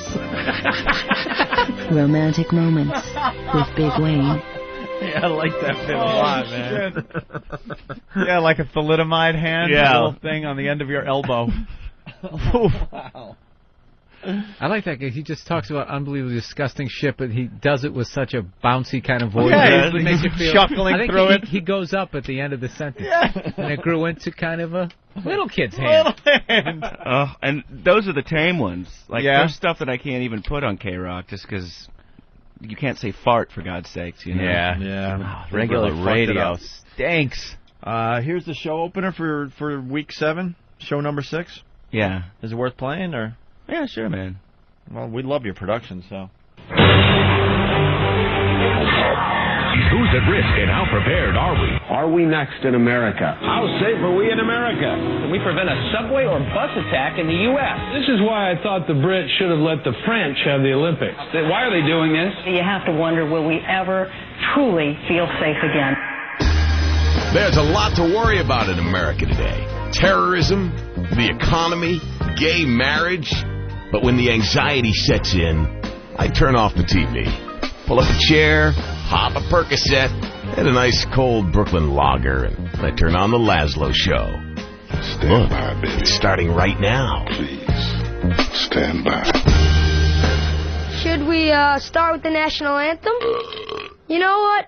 Screw it. I got too drunk last night. Just play the opening music. And this is where I start talking. The kid's hysterical always. Love the kid.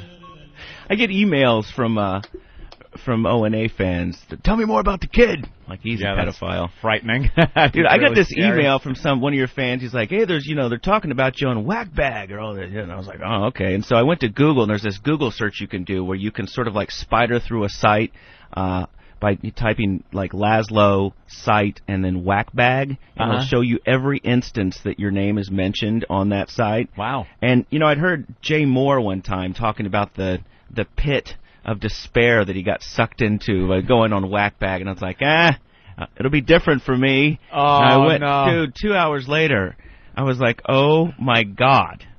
Which is why I got the idea for that movie trailer, because I was watching like Lord of the Rings and like all those orcs armies coming. I was like, that's what the fucking O&A army looks like. That's what they're like. And they can turn on you. The drop of a dime, they will just turn on you. There was this one thread, it was like, what does Laszlo look like? And I'd never had any pictures of me at my website. I'd always just like kept low key or whatever. And somebody found a picture of this fat guy in Birkenstocks with a goatee, and they're like, this is what he looks like. And so this thread explodes. Oh, he looks like a fag, blah, blah. And I'm sitting there waiting to go, no! You will never find a larger collection of guys who are more concerned about how guys look than in radio. I swear to you, I have had, throughout my entire life, I've had no problem getting and keeping girls and girlfriends. Never been an issue in my life. And that, to me, is all I need. When Mitch will email and talk about how ugly I am, I'll be like, what? Why does Mitch, first of all, care about what I look like? And how can he really, judge? And how is he sitting there going, I don't find Anthony attractive? It dumbfounds me. You're not going to fuck him. He's just there to make you laugh. Right. Calm down. I'm there to talk into a microphone. You don't even need a visual. It's radio. This isn't TV. You went out of your way to see what I look like to then comment on it. Our But looks will people- never get in your way. It's This always is not a TV show. And it's always guys. Yeah. It's always guys. And there's this thread on there. They start talking about, I really like his stuff from Grand Theft Auto, da-da-da-da-da. And this one guy puts in there, the Grand Theft Auto stuff, he was ripping off Stern. Well, you were. Because you spoke into a microphone Right. to do it, right? Hoo-hoo, right there. You're ripping off Stern on the Grand Theft Auto. I was like, what are you talking about? Oh, my I God. had probably heard Stern like 2 or 3 times when we were writing the scripts for that. Yeah. The first game.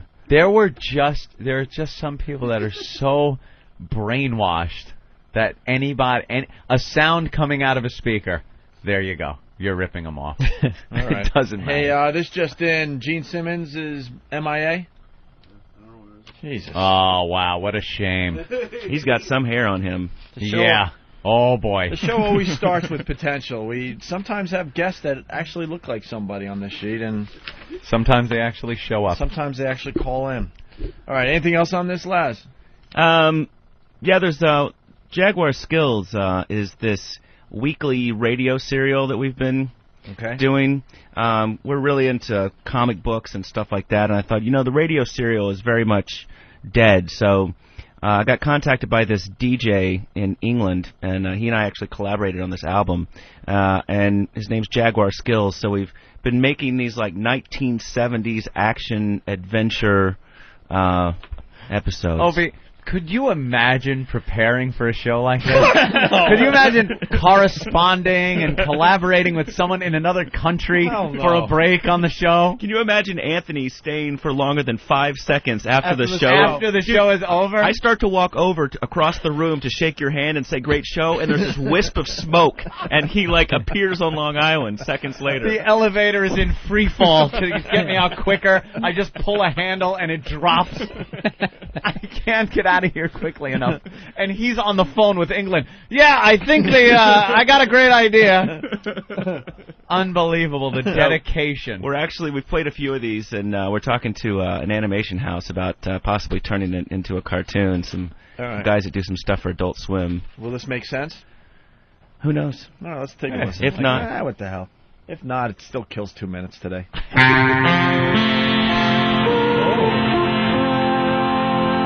My name is DJ Jaguar Skills. Secret ninja powers are revealed to me when I hold aloft my magic stick. Jaguar Skills. With my fly ebony honey at my side, and my friends the mighty Fat Boss crew at my back, I battle evil. Jaguar Skills, the funkiest ninja in the universe. Jaguar Skills. Tonight, we join our hero, Jaguar Skills, the UK's flyest ninja DJ, deep into a session of lady pleasin'. Don't tell me that was it. Yo, that's super speed, baby. That's DJ Ninja style. I'm in and out before you even know it. You got that right, fool. Look, shut your stupid face before I chop your head off with a sword, yeah? Damn! It's the Chuck D alarm. Damn! Throw me my magic stick and my ninja knickers.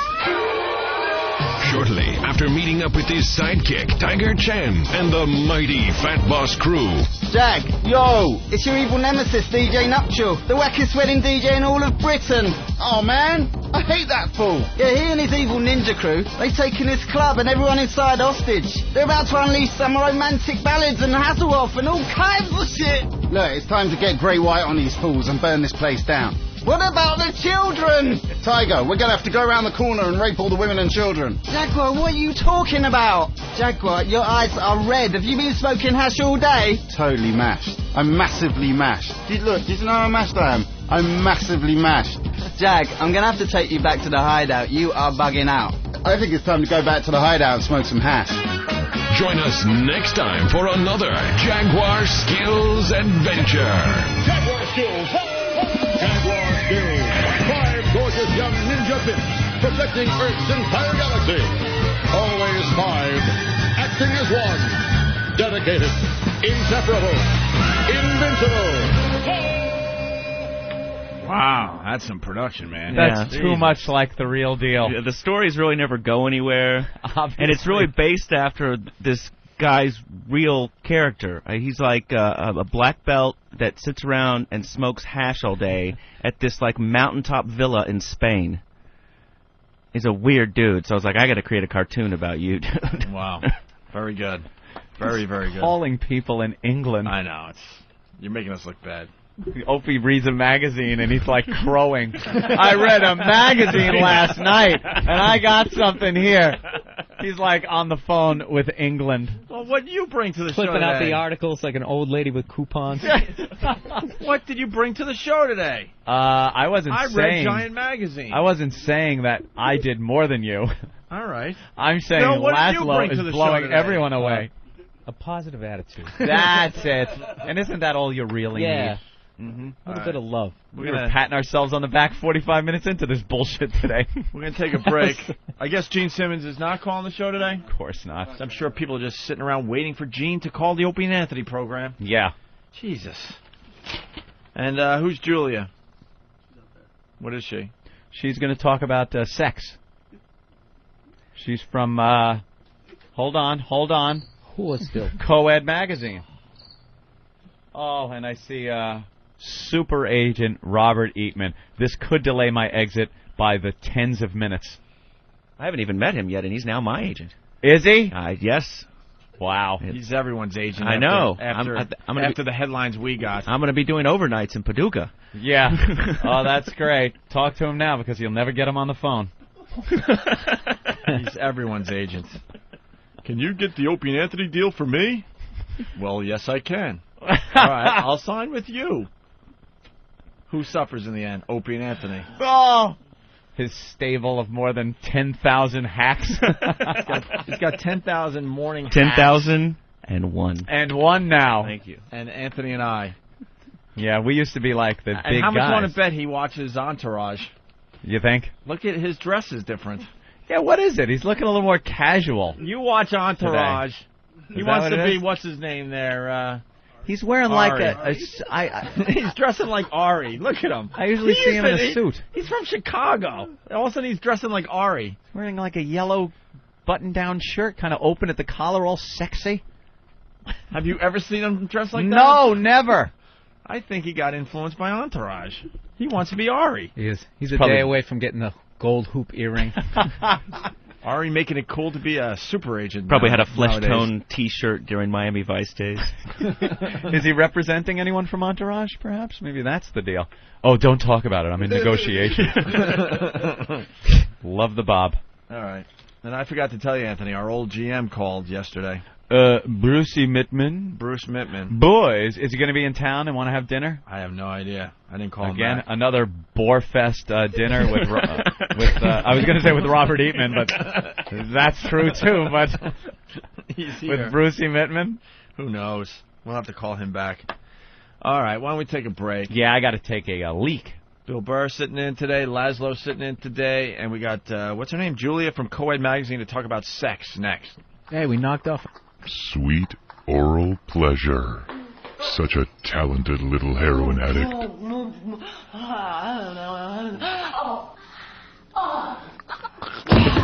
Oh dear.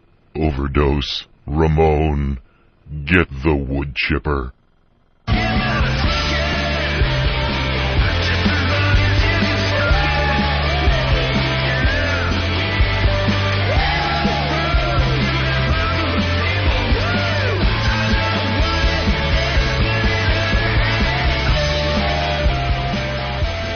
Just when you thought the show couldn't get any more exciting, entering the studio is Julia from Co-Ed Magazine. Yeah. A magazine no one has ever read. Hey. People have read it. I use too much Purell. Wow. Hey, what's going on? Hello. Whoa. Look at this. Hello. How are you guys doing? And you got confidence in your walk and everything. I like it. Yeah, well, I've been a dating columnist for like 4 years, so it does get you... A dating columnist, huh? Yeah, that's right. Yeah. Hey, we have our own dating columnist. His name is Patrice. Patrice O'Neill. This could be a good time to run this by a professional. Do these headphones go with my outfit, or...? It's a little that's fine. That looks perfect. Don't worry about it. Now look, now we all clam up and get intimidated. I'm looking at a different set of cans. An attractive girl in the studio. I'm going to warn you right now, when it comes to a girl with like a brain, we stink. Ooh, you guys are in trouble for today, then. Yeah, we really do stink. Well, I need any woman shows intelligence in this studio, we all just fall apart. You're like under the table. Bill. Yeah. Bill? Yes. Yeah. Hi, Bill. That's Laszlo. Laszlo, is that your first or last name? One. Nickname? One like name. Cher, It's hair. like Madonna. Laszlo. Madonna. Laszlo. You could be huge with that name. You're like Laszlo. You could have a whole cult. Laszlo. That's Opie again. Hello. Just one name. And you must be. And Anthony. One name. You don't go by A? No. No, we have the big A. No. And that's Than. Hi, Than. Hi. And what Doesn't do you have the Than? worst name? You thought Opie was bad, but Than. Than, no, it's sort of like Thor, but... It's short for Nathaniel. Oh, very creative. Thanks. Yeah. Thanks. Chicks dig it. Awful. At least your parents didn't name you Peaches or something like that. There's a star kid named Peaches. Oh, yeah? She's not into it. She's 13. I don't know why I follow this kind of stuff. Peaches who, though? Apple. No, Kid named Apple. it's like, she's actually in Britain as well, though. Yeah. It's British. Now, you're a dating expert. I am. Now, how did you get to be an expert? You must have gone out on a lot of dates. I did. I have. You did? Yeah, it's How old a true. gal are you? You're young enough to ask that without... Now, what do you think? Can you guess? I'd go with, 31. 43. Very clever. You know how to woo a woman. I understand that. Awful. I would say... No, she's beautiful. I don't know. 25. Younger than 25? Yes. But you've been doing this a while. You so know we why? had to You're have the holding age. yourself as a mature woman. 24. I know you're really You're off, 24. Right? You Yeah. freaked How out far when we off? said 25. When's your Listen, birthday? It's a huge February. All right, so I'm a half a year off. It's a very important half a year. Yeah, it is. But 24 you've been to doing 25. this for 5 years. Well, I started doing it in college. I was at Georgetown. Oh, okay. And I started writing the column after I took a year off and I worked on Capitol Hill. And the ratio of unattractive men to attractive women in D.C. is ridiculous. Really? I mean, if you're even remotely good looking, you can get any man there. So Yeah. it was a... Wait, who's the ugly one then? The guys? Yeah, the guys were the ugly ones. But yeah. they got the power, right? Cause They do. Power's an aphrodisiac. Because it's politics. Now, what's the difference between being a dating expert and just a slut with a pen? Because you would think you would have to be with a lot of people to be an expert in the whole dating thing. I'm a big reader. I don't know. I think actually the difference Yeah.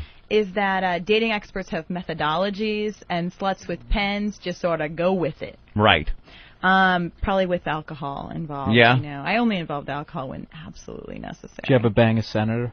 Congressman, actually. A congressman. There's a big difference. Senators are really hard to bag. And they're quite... Is that when you hit expert status? Yeah. That was... I said... Check, No, I dated a congressman for a while. Really? And, yeah, that was sort of... How old was he? I was 32. He was young. Oh. And he was single. Can you believe it? No. Any congressional sex, like in his actual office, or? No, never in his office. No. I'm not going to tell you where though. They're like, wow. oh my private God. subway Lincoln to Monument. the Capitol. Yeah, I think it's a little bit of a cliche, but I'm sure that there are some people out there who get off on that. Yeah. I know there are people who love doing their office, but I've never done that. But you guys would love that How public about the sex, waiting right? room That's your outside thing. the office? Like, I've been outside his office before. And I used to work in a congressional office. Now, these are not the Yeah. same people, of course. Now, you write about all this for the magazine. Yeah, You write yeah, about your yeah. dating experiences. Yeah, I started out... How graphic does it get? Well, at my Catholic university, Georgetown, not very. It took me a lot of time to convince them that they should use the word sex. I said, listen, it's not, we're not describing the act. They said, well, you're not married. You shouldn't be having sex. And I said, yeah, you should tell that to the rest of the students here because they didn't get the memo. You should be having whoopee. Yeah. Well, actually, they asked me to say making out, making love. Heavy petting. I love heavy petting. I was like, these frat guys are not making love. Let me tell you, So that was in college. I was in college, and then So I started writing for Coed, which is coedmagazine.com. You can check it out. Yeah. Now this has nothing to do with the Catholic your picture religion, up on, so you can be a Coed? little more graphic. Yeah, my picture's in Coed. Where is it? No, I mean on the website, so our fans could, check you out and. I don't know, and if it's not, whip out someone a over at batch. Coed should. Here's my. I just column thumbed here. past Jeffrey Ross's picture. What the hell happened there? Oh, there you are. Catholic schoolgirl outfit. There you are. Oh yeah, look Oh, at that. yeah. Oh, How about that? Oh wait, we don't have to look at a picture of you. You're in studio. I am. I'm right here. See more Right cleavage there. right here. So now you start writing for Coed. I started writing for Coed after I graduated from Georgetown, and Coed is a new collegiate magazine that is at every college. It covers everything college, the best stuff, frat parties. It profiles 4 schools in every issue, hot women, but it is technology, fashion, etc. It's written by a lot of college students. Now, can you get graphic in there? I get a want to little know more how. graphic. I just want to know how far it goes. Is it more about dating, or do you kind of get in depth on your sexual experience with the person you're with? Well, my last column was about cheating. Any of you guys ever cheated? Want to talk about it? Never. No. Oh, no. Why would you do that? I'm sitting at a table with a bunch of angels. I can just sense it. That's right. I don't believe any of you. Except for him. Everyone's cheated, please. Yeah. How about the walk Laszlo's cheated. The walk of shame. You ever write an article about the walk of shame? Yes. I love the walk of shame. Now, did you know that prior to this? That's my next column. Is it? The walk of shame. Really? The walk of shame is I'm an classic. expert. I'm an expert on the walk of shame. You're like missing a shoe. I do it like every morning, let me tell you. Really? Yeah. Almost every morning. You do the walk of shame yourself? Oh, yeah. Yeah. You should explain what the walk of shame is. Oh, the walk of shame. Let's see. If you get up early on a Sunday to go get bagels, you see a lot of people walking home. Oh, my God. You know, I was up. You get to see the best sights. Just Exactly. going to get the paper and some bagels. The walk of shame is happening Hair's all all around fucked you. up. Yeah. Right. No, I was up at 7:30. Holding up one high heel shoe. You wonder where the other one is. No one dresses in a miniskirt on a Sunday morning unless they're coming from That's a little right. bit of a good time. It usually, Got okay, in jizz college. in their hair. Big load in their head. Right, I'm not even all kidding, over their man. shirt. This is the worst. You want to see some horror shows? Get up early someday. Torn blouse, look of confusion. Right. Yeah. Bring a digital camera and then, It's classic. Yeah. That happens with you a lot. Not, well, it happened, well, let me explain. I have currently a boyfriend right now, and so his house is obviously separate from mine, and I usually sleep over at his, so every morning, walk of shame. Why is that the walk of shame, though? Well, anytime you The walk hook of up with shame is like when you're just doing the one-night stand and then have to walk home to your not to your necessarily. frat house. Yes, or... usually in college, definitely. Oh yeah, definitely. Right. I mean, and it's something where you're wearing your hoochie outfit from the night before. You're hung over as all hell, and you look like crap. Usually there are priests up at that hour, and they're like crossing themselves, like, dear God, and you've condoms stuck to your skirt or something. I was on vacation in North Carolina, and we were driving home on the highway, and I saw a girl doing the walk of shame on a major highway. That's a good one. And you're wondering sure she wasn't a rape victim? Maybe you should have stopped, Opie. Look at that whore. She needs medical attention. Staggering out of a rest area. Hey, slut. It's just very obvious. Well, have you guys done the walk of shame? I mean, guys do it too. Not often. No, you take them back to your place and you kick them out the next morning. It's the proud That's walk the way of to the do cock. Right? Is what you do. Yeah. When do you kick them out? 7 a.m., 8? You let them stay till 10, maybe? It depends on how 4 a.m. disgusted I am with them at the time. Jesus Usually Christ. about 2 minutes afterward, I'm ready to... Depends on how big your beer goggles were the night before, right? One of them stayed for 9 years. As far as I'm concerned. Fuck. She's getting half the Gotcha. pay. Took everything when she finally did leave. She got a U-Haul truck. U-Haul truck and a Swiss bank account. Listen, you're a sex columnist. I have a question that I've been wondering about. Ask me. What is it about not showering for 5 or 6 days and being covered in feces that makes you want to rape somebody? Who are you referring to? I'm talking about the Superdome because I don't know what it was about. I mean, what is sexual and turns you on about a bunch of people piled into some kind of Mad Max movie covered in their own shit? No, but you have to understand, rape is not about sex, sexuality. Right. It's Don't about you know violence. That, Laszlo? It's a violent, It's about romance. It's violent. Not about romance. No. It's not? It's about having a strong opinion. No. But It's yeah. about teaching them a lesson. No, because you know, rape is definitely not. It's not guys get so turned on they have to rape someone. No, that's not how it works. No, it's just guys who just cannot control their violent. But wouldn't you have instincts. to be a rapist to really know? I don't know, but I think they've done a lot of psychological studies on that. Yeah, but if you're a rapist, I mean, you're really going to be like answering these questions honestly. I mean, you're really just morally devoid of any sort of. I think lying isn't very bad. I'm not really sure how we got on this subject. How did we get here? I think when the world. Laszlo. I think when the world. Laszlo wants to get serious. When the world is coming to an end, there's something in the evolutionary part of your brain that says it is time to start banging. Copulating. Because after 9/11, 9 months after 9/11, there was a ton of births because people are like the world's ending. I think those are totally different things. I think that the Superdome was really more of an exercise in absolute desperation. I think it's just when you think the world's coming to an end, it's time to start banging. So, does that mean that you don't do that before, or how is your sex life right now? All right, here's a question we need answered. We got to ask you questions that everybody, all the guys in the audience, are going to need to know. That's right. How do you know when the guy is going to be able to fuck you? Yeah, how do you know? You go out on a when date. He's going to be able to? When like, is he after he's taken his Viagra? Or No. what Like you go out on a Physically date. You go out on a date. He's wondering if he's going to get some that night. Oh, God, you know immediately. You know immediately. Yeah, but you got to make him wait for it. Want it. Damn these bitches. Oh, I'm telling you. No, the more that you make them wait, the better it is for you, the woman. Because after they've gotten it, it's like, okay, been there, done that. Your power's gone. Your power. Exactly. You have no more powers. No, it's really an unfortunate You're fact tied of up life. in your golden lasso. No, make them wait. And by the way, the more the girl likes stealing your you, invisible jet. Shit, it's over. I don't know, really. Fuck you, lady. That's not always true. I'm sure you've had a lot of dating experience. Aren't there guys that are, stand-up guys? They have the sex and then, hang out, still treat you well, still take care of you. I've dated a lot of things them. like that. But I'm telling you, it's better if you make them wait. It's just better for everyone. And by the way, no, it's better not for everyone. There's one person that would say no, the guy that's waiting. No, but you know what? Guys do want you to make them wait. Unless they're thinking of you as a one-night stand. Yeah, you know something? You're speaking for rapists, you're speaking for men. You're not That's in Laszlo's any of these thing over there. I categories. don't know. Guys would want you to make them wait if they know there's going to be the payoff. The thing is, you don't know if there's going to be the payoff. But there's something very sweet about the anticipation. Yeah, all It's the hot. movies and the dinners. Yeah, I know, all the money that you have to pay out in the interim. Yeah, right. Exactly. Money's I know how it no works. object. Well, just if it's ask Hawk. Where's Hawk? He knows. He just won big $100,000. spender. He just won 100 G's. 100 large. 100 G's. He's going to be out on the town. You'll see him picking up some broads. Prozzies. Yeah. Well, we'll see. Let's ask him a few broads. questions here. What do you think of this guy right here? Here he comes. Hot. Look at him. How did you win $100,000? I'm not aware. Oh, very skillful. Oh, yeah? Very Poker? skillful. Yeah, poker. Selling your body on the streets? No, that's it. He mailed something into the Daily News.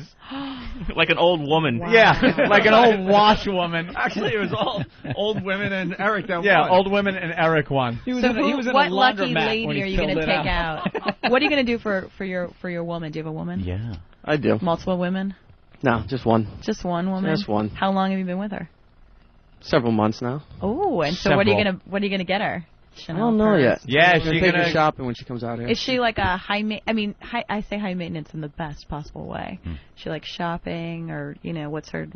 No, Sports? she's very low maintenance, but when she comes in, I'm going to take her shopping. Oh, where? That's really. She wants to go to Tiffany's, so. Oh yeah. Oh, Let me tell you nice. something about Tiffany's. Yeah. Good luck. That $100,000 can me go tell you- real Shit quick. there, no. No. Let me tell you, you will get a very His good money's night of gonna be- loving after that. His money's going to be done in a You're weekend. totally getting fucked. Don't go to Tiffany's.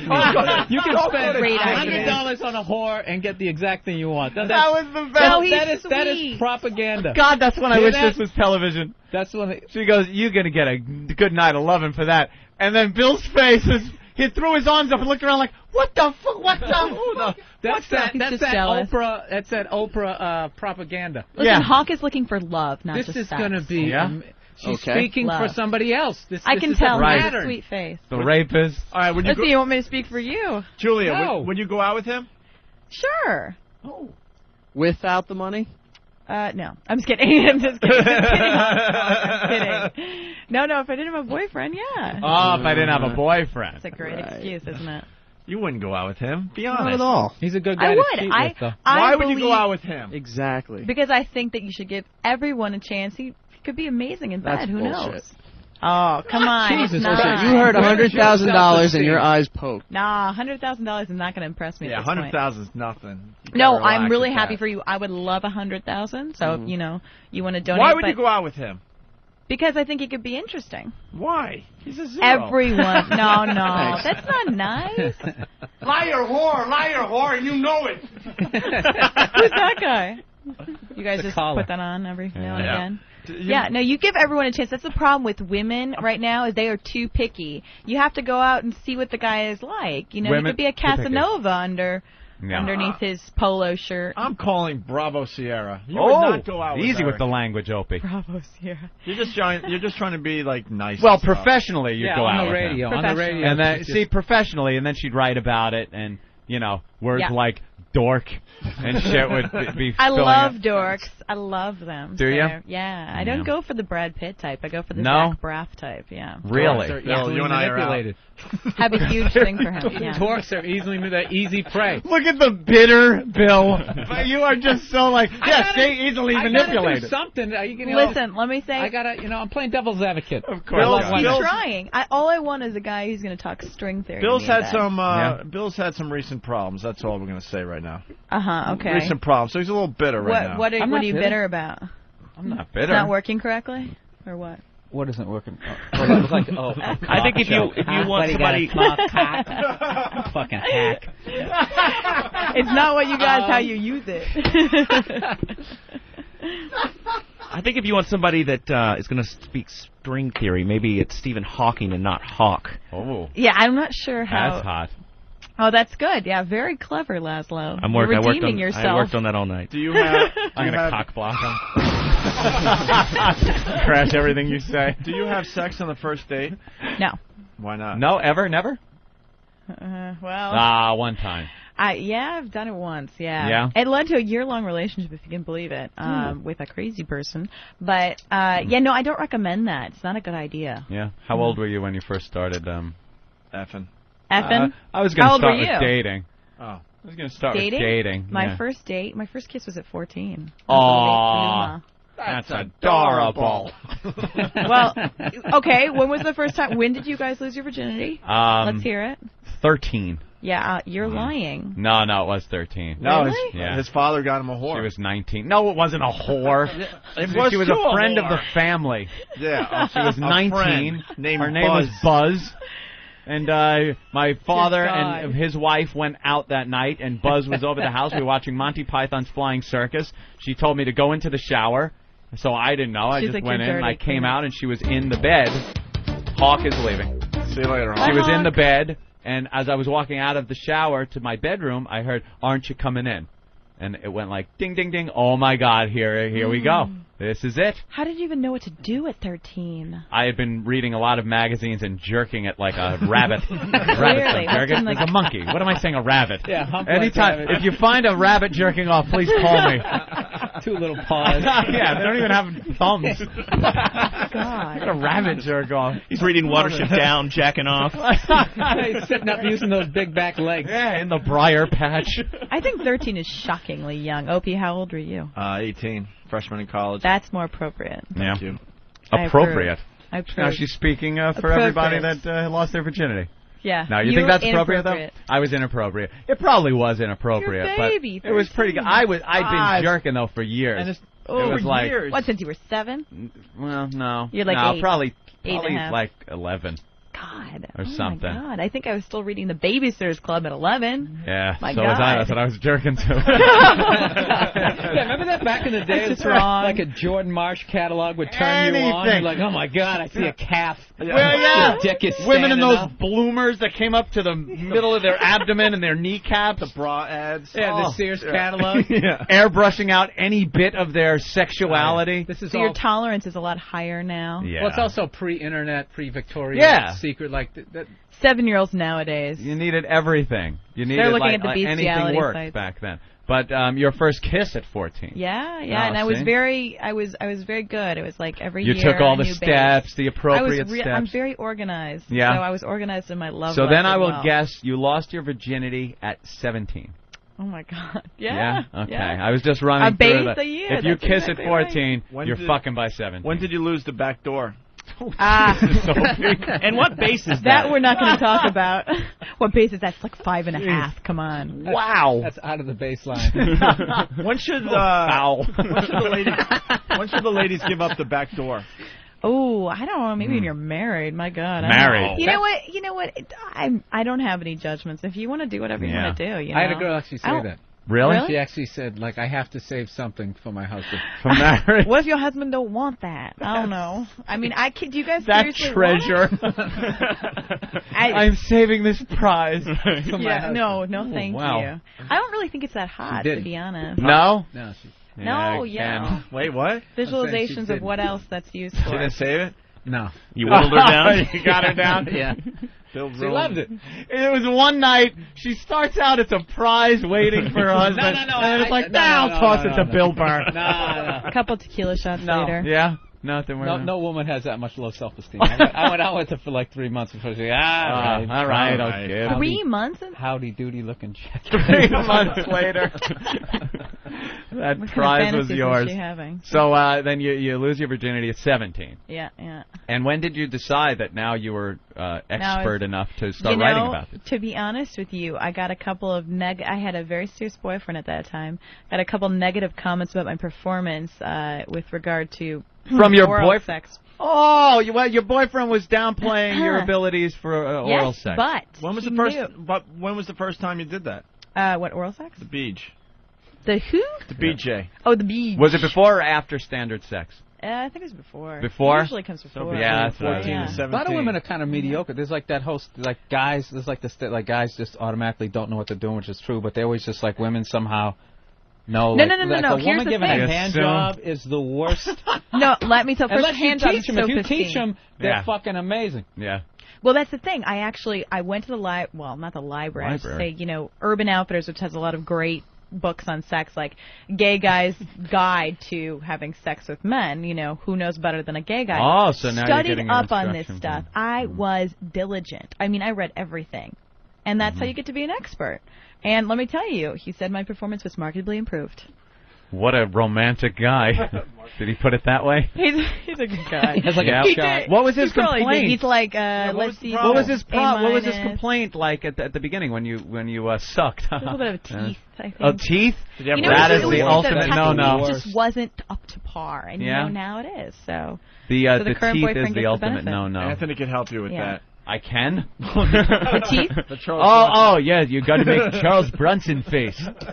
Charles Bronson makes his mouth, you barely ever see his teeth. He tucks his lips and hides his teeth. You dig, I dig to get out. You got to, make Charles Bronson mouth.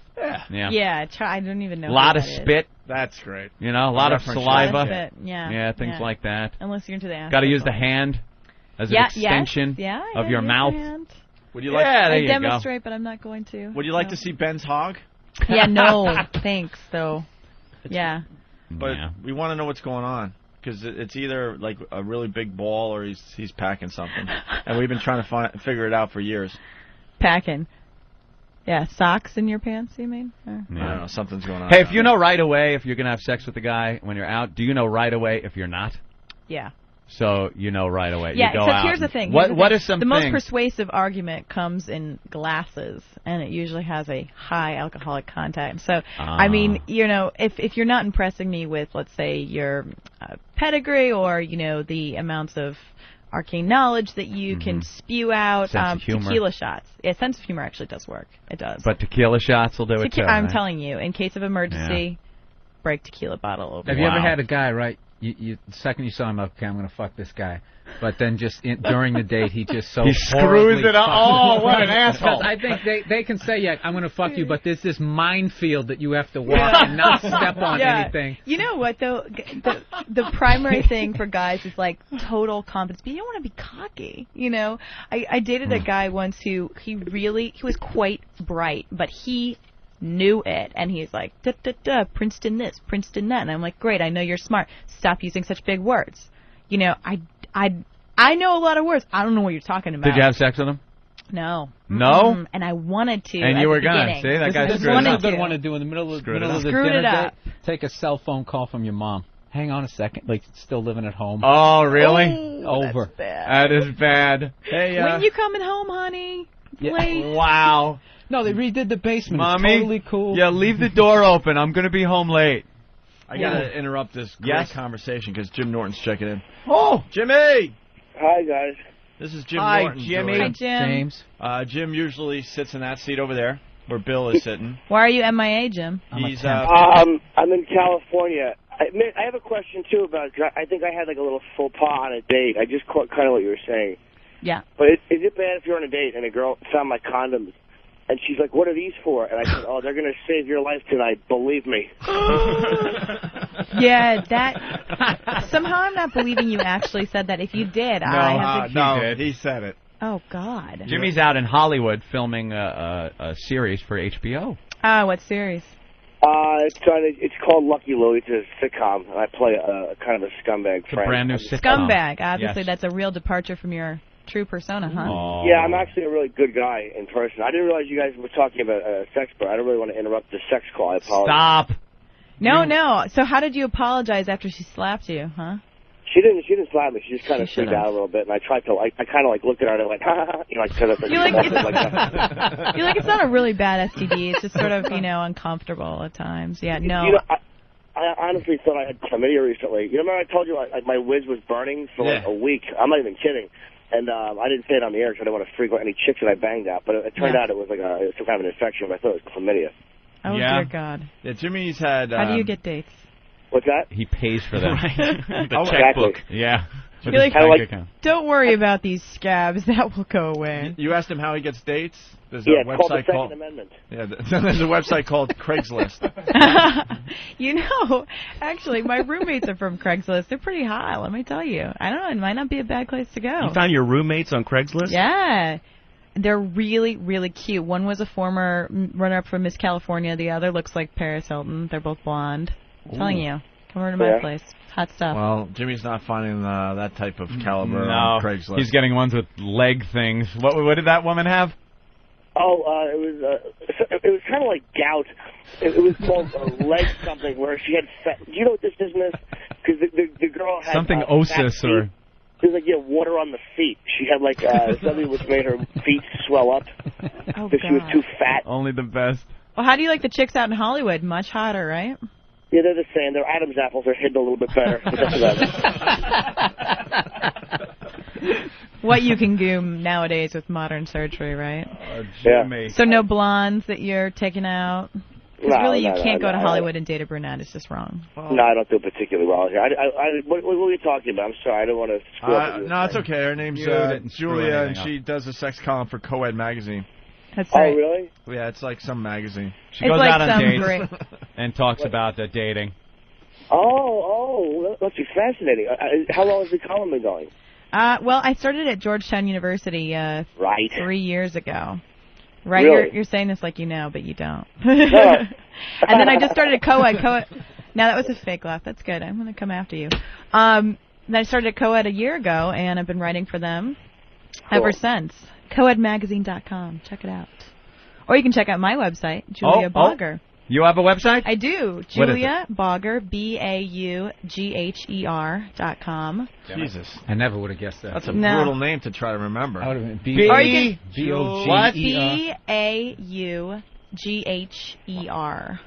Wow, you photographed real well. Oh, thanks. What Wow. is that supposed to mean? See, now right there. You're dead. Right in the middle of the dead. date, it's over. If you're going to bang him, you said that in the middle of the date. Okay, now you say It's something over. nice like, I was just saying you photographed real well. No, you went, Opie, you went, wow, you photograph real well. Right. wow, you look so That was different in what it- person. Wait, Oh, you usually say that though. If like I don't know what's going on. Shut up, Jimmy. No, you usually say that like if somebody is kind of piggish in person but really attractive in the picture, you'll usually say that they photograph well. We can't even play that Photogenic. game. Is that the only picture you have on there? Yeah, Are you- so far. You got to put Very more pictures up. attractive? Oh, wow, the Jimmy's website asking a is- question, ma'am. Jimmy, I'm sorry. I apologize. Focus. Miss. I wasn't trying to be disrespectful. Are you very attractive? You guys, I don't know. You don't have to ask that. Are you? Very attractive girl. She's like a 6.5. Oh, that's cool. That's it. Jesus. Never coming back here. Oh, 2. -2 for you. Personality, -8. Opie, she's fine. Jimmy? Not porn star material here. No, I don't like porn stars. Oh, yeah, no one does, really. That's why no one watches them. I don't like you'll porn watch them, stars. Porn stars are disgusting. I've seen They one really porn. are. We've I had a think lot it's of very porn boring. stars in here, and I'm not a big fan of the porn star. No. Really, why is that? The fake boobs, the fake, stripper blonde hair. Oh, you think these are real? I'm saying The- they are. They're not big enough to be fake. Jimmy, don't you wish you were here? I do, Sad. actually. I miss being there. And I don't like porn stars either. They're gross. Yeah, porn stars suck. Give a girl money, she fucks you. Who needs that? I don't think actually that's what porn stars do. I think you're confusing them with prostitutes. Well, Jimmy likes prostitutes. Oh. Let me tell It's you, his hobby. if I were an investment banker in this city and I was very busy and I just needed a GFE, girlfriend experience, I'd go for the escorts, you know? Yeah. Makes That's sense. what Jimmy does. I'm not sure I'd have sex with them. It's a little bit dangerous, but. What, just hang out and like? Do you have like abbreviations like that in your columns? Like when people read it after sometimes. a while, like GFE?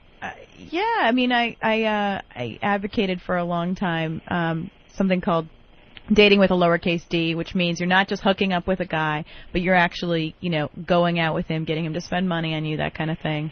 Take you to Tiffany's before you. Why do you call it with a lowercase d? I'm sorry. That's horseshit. Because you're not married. Like a lot of people in college, they're either hooking up or they feel like they're in this exclusive relationship. I'm not, the biggest advocate of exclusive relationships in college. I don't think it's necessarily a great idea. So that's why there's a lowercase d, Jimmy. Lowercase d. Well, the thing is, like you're not kind of committed? You're not committed, yeah. People are really obsessed with commitment in college. It's too young to be obsessed. Jimmy dates with a capital AIDS. That's right. Or after I blast you with something, I apologize with a lowercase a.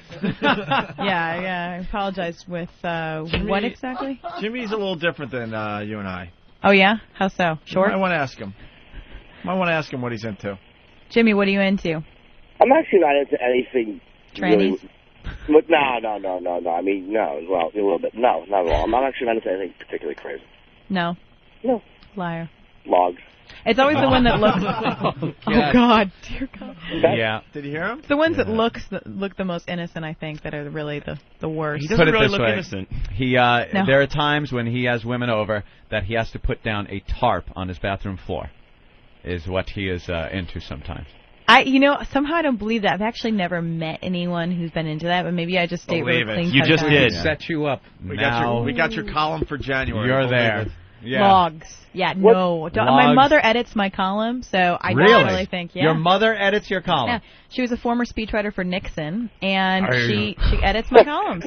Yeah. How did she go from Nixon to a column about sucking cock? That's just wrong. Thank God she doesn't have XM. Me and Kissinger were in the Oval Office. He pulled his pants down. He had a lovely clipped Jewish cock. Yeah, not sure that ever happened. I want to put peanut butter on my balls so checkers can lick it off. Yeah, this is of course before Monica. Right. Yeah, no, she's a great editor. Yeah, my father's a little more conservative. Does she know Ben Stein? She does. Because he was the speechwriter also. Yeah, he was one of. One of. There were quite a few for old Tricky Dick. He was probably the best looking one. Aren't you a little concerned about revealing personal information in your column when your mom's reading it? Yes, but you know what? I'm concerned for about 2 minutes, and then I get over it. She ever been shocked by something she read in there? Called you up and said, "What the fuck?" She was a little confused about booty call. She was like, "What is a booty call?" Really? That's pretty tame, though. That was pretty tame. Yeah. How'd you explain it? I believe in openness, and I told her. I told her before. Shut up, Jimmy. How did I explain booty call? You mean? Yeah. Well, because it's very awkward. Like if you got to us talking is one thing, but when you got to talk to your mom, that must have been crazy. It's definitely opened up our relationship. That's for sure. Yeah, I said, Mom. It's sometimes late at night. Women and men, mostly men, but sometimes women.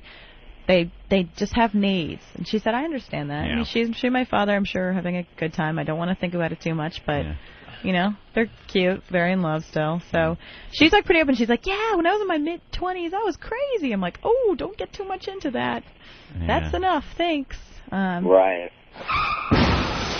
So any women on women? That's how I go from one segment to another. Any girl on girl? Girl on girl. With you, any dates with the girl on girl? Nothing like that? No, I did have I had a girlfriend in college. Quite, no, a girl space friend in college. See, I never call my friends boyfriends. Yeah, I never go, I'm going out with my boyfriends tonight. You're right. No, guys don't do that, but girls do. They say they're girlfriends. They say that all the time. One of her favorite things to do, she had quite large breasts, although that's sort of ancillary to this. She loved to kiss girls. Is she No. Her name. Your mother's sister? No. This girl. Oh, ancillary. I get you. I thought it was her name was Abby, or still is, I guess, and she loved to kiss girls to get guys' attention. Not it worked in front of only in front of other guys. It wasn't like she would kiss you, when she's at home. And she wasn't gay. It was the attention thing. It was sort of hot, So she used to kiss all of our girlfriends. What was that noise that stopped finally? I don't know. That was Jimmy going away. Yeah, Jimmy had to get back to the set. We're going to go to the phones in a second, though. Oh, damn it. You want to take some phone calls from our listeners? Yeah, definitely. Absolutely. All right, let's see. Wow. Let's Did go. you guys run out of dating questions? Yeah, a lot I'm of trying to people get some have good dating ones questions. here. We got Steve from Yellowstone. Steve from Yellowstone, you're on. With Julia. Julia. Hi, Steve. She writes a column for Co-Ed Magazine, Steve. Hi, Julia. How are you? Good. I've just been running into a problem where I've been seeing this girl, and she's saying that I'm too neat, and I speak too well, and that I'm too cozy, and I'm not too sure what to do. She thinks I might be gay, although I'm not gay. I just have certain mannerisms that are very, very homoerotic. I understand. I understand your problem. You're from New York, I'm guessing. I'm from Yellowstone. Okay, well. Ramon! Rar. To pay attention.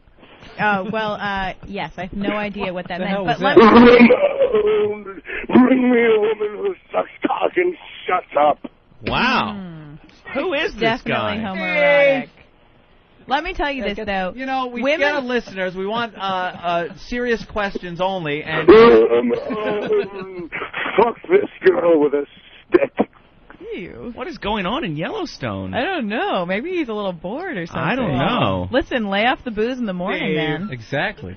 Coffee with booze does not make... Shut this whore up.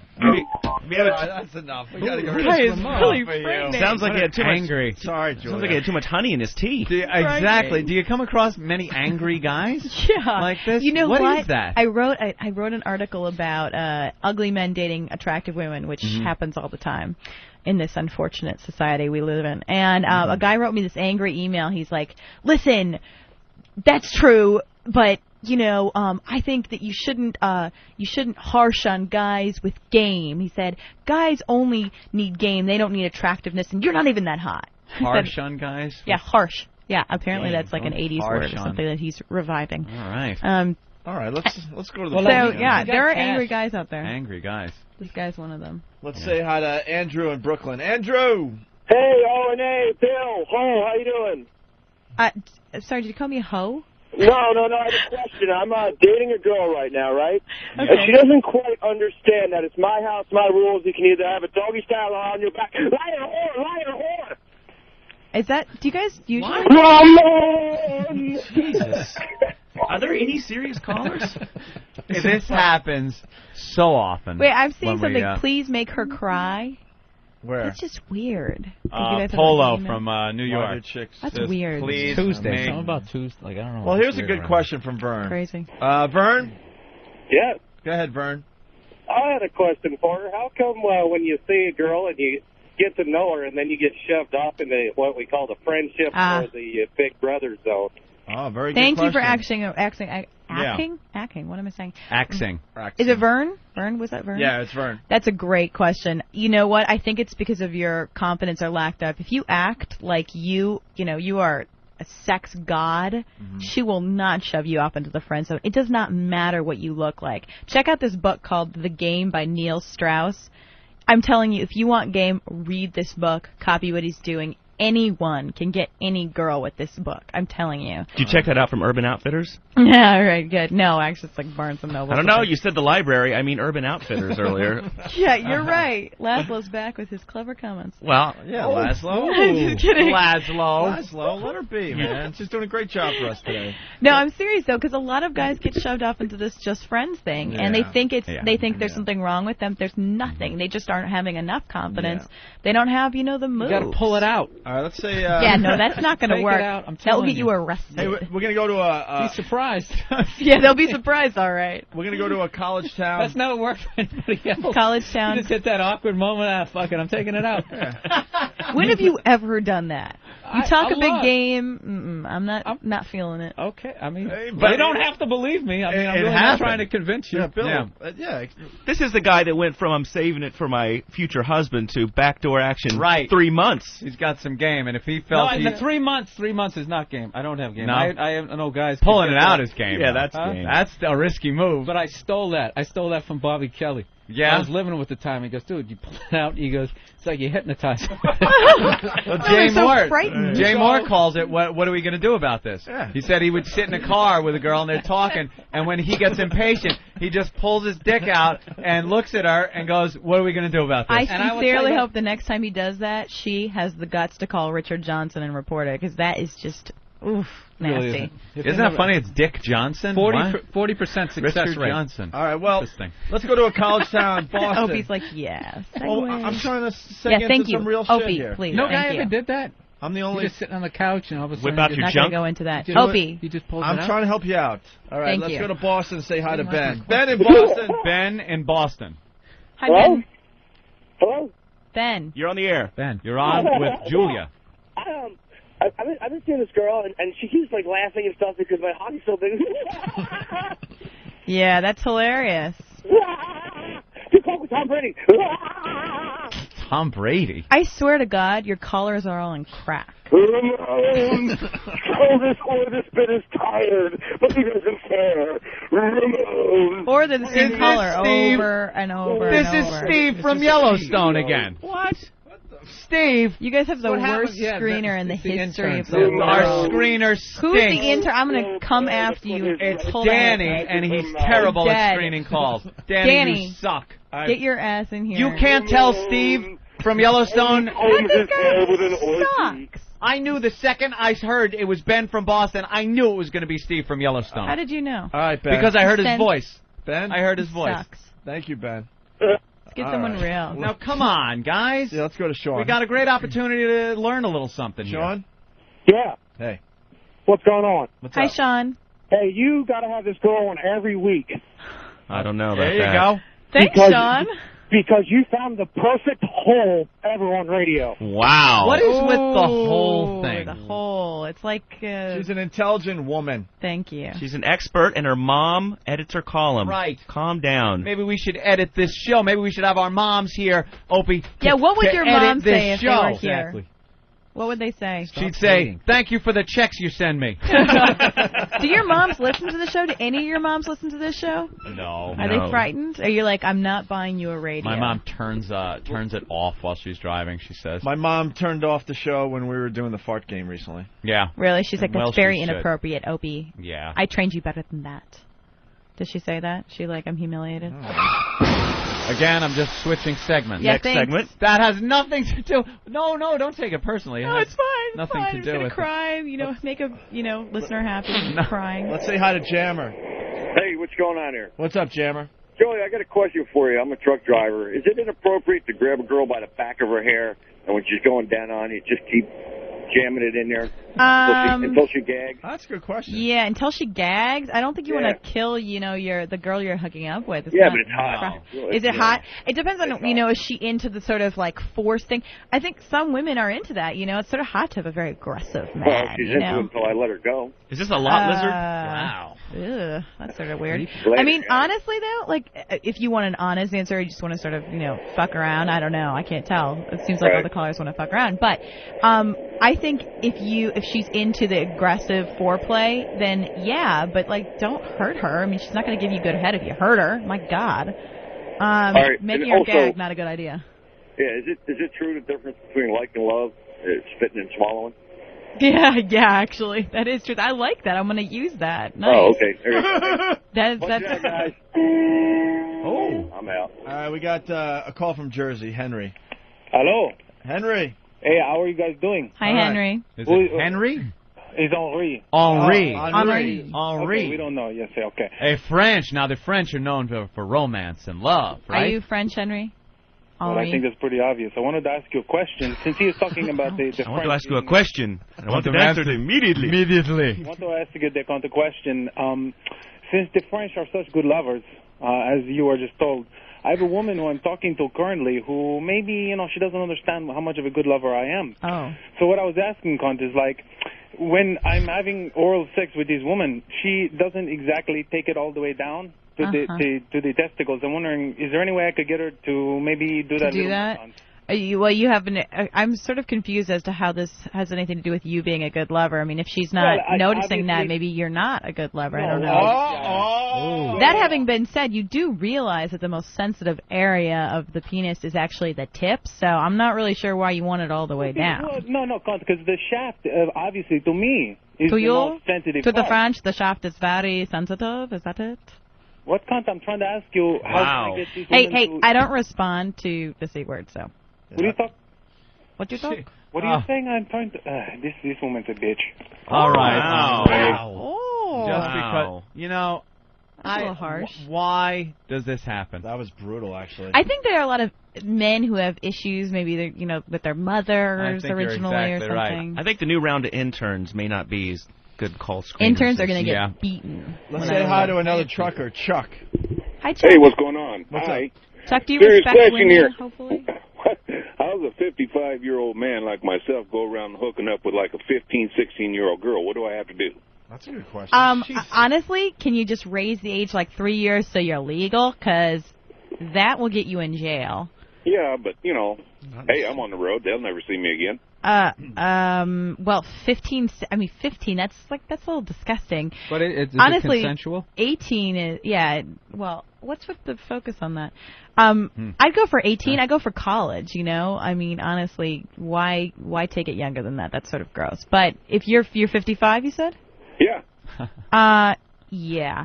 I don't know. Maybe take them out to nice. Most of the girls I know are not interested in men that old if they're 18 years old. However, maybe you get to a college town and maybe not a truck driver. Maybe if he had some cake. Depends on what college. Little Hollywood. Cabbage. Yeah, maybe a little Hollywood, money. yeah. Hollywood, right? Hollywood.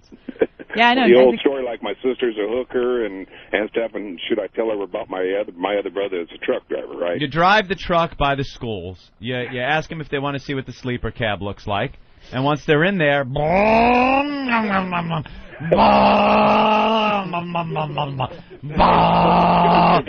it's over, Johnny. All the ones in here in Hall heroin. That's my advice. I throw it out there. Let's see what sticks. Hey, why don't we get a call from a lady? That could help us out here today, right? Wow. The men have let us down today. Amy! Hey. What you want to do? I just have a question. I like giving my husband head, but every night when I do it, I want to swallow, but his mind over matter just won't let me. Yeah, I hear you. How can I get over that? Because I know he really wants it. You know what I think is a very effective tool? Having a Kleenex. No, I'm so serious. First of all, if you're doing it with the room dark, have a Kleenex nearby, spit, and then say you swallowed. Very effective. Or if you're doing it in the shower, he will never know if you just sort of let it dribble out. I'm telling you, that's the way to go. Lying. So this is your relationship advice. Lying. About this small thing, you know what? It is very effective. And have you guys ever tried to swallow it? Oh, I don't think so. So it's just next time, knowing it's going to go down my throat disgusts me. But it's right now, when I think about it, it's it turns me on. Yeah. But you don't swallow the goo then? when it actually happens, I just can't do it. I have to finish it off. And Julia, you don't go that far with that? I can't do it. Well, I think who was that who said it's difference between like and love? When it's with your husband, it's one thing, I really I know what he's eating, so I know what's going in there, but oh dear God. Hopefully lots of I think if you just think about if you focus on how hot it is and how much you're so into it, and then just pretend like you're swallowing pills. I don't know. That's very effective. Swallowing pills. Yeah, more why Percocets, not? please. Some water. That's hot. Dear God. You know what I like to do? If the girl does spit it in the tissue, I like picking up the tissue and eating it. Yeah, it really gets the girl. I really like going. Oh yeah. I like the angry pirate. And what's the angry pirate? It's where you shoot a load in her eye and you kick her in the shin so she hops around. You guys have serious issues. You with need one eye shut, you're therapy. like, arr, arr. Well, thank you. Thanks, Amy. All right, Yeah. Amy. Happy swallowing. You know something, though? I think this is an exchange of knowledge right here. As we get an education from you about the girls' side of the whole dating thing, you're getting a crash course in what guys are like when they're alone in a room with other guys chit-chatting. Yeah, Unfortunately, when they're sitting across from you at a table like that. in a restaurant, no, they're the same you don't remember guys. That writer on Friends who sued because she was hanging out and all the writers were going, Yeah. hey, what if Monica got raped and Baja just kicking around ideas and That's she sued. seriously though. That's really fucked up. But the guys that you sit across from do it. at a table, at dinner, that are being all nice, they're the same guys that are on that phone right now calling with horrific things. Dear God. Isn't that awful? It does make you worried. I think I'm a pretty open-minded person, but there's certain things you just don't joke about. Molestation, rape. I don't think that's like... Those are the things you joke about, but then what are the bad ones? Who's that? That's terrific. That's one of the interns. Oh, the engineers in the studio. Oh my God. Isn't that horrible? Yeah, that's pretty bad. Yeah. No, I'm serious though. I mean, like there are lots of things that you can talk about with sex and that kind of thing, but that kind of stuff is just wrong. You don't have to go to like when I go out on date, it's an Amber Alert. An Things Amber like Alert, that. yeah, you that's know, that's not disgusting. funny. Yeah. It's bad. really sick. Yeah, It really. it's sick. I'm actually being quite serious. Who is that? I think it's Super Agent Bob Eatman laughing at. Although everything. I do like this Nintendo, old school Nintendo music. Very I have good. the old school Nintendo at home. Yeah, That's actually, what it's it a is. huge conversation piece. Guys love it when they come over. They're like, This sweet. lets us know we have mere minutes left in the program. I know you guys are all crying. You're like, please make her this leave. was a great segment. I think you did a great job. Yeah, you look excited, Opie. What? You're like, Opie. This is why we. What happened? Gene Simmons, no show. Brad from the Islanders, where was he? Laszlo, who gives a shit? Laszlo looks like someone. Who does he look like? Laszlo? He's famous. No, seriously. He does all the voices. I usually for get Kid GTA. Rock. Yes, that's I it. usually get Really? Kid Rock. That's it. Yeah, like Kid homeless Rock. people will stop and say, can I have some Kid money? Rock. And I'm like, no.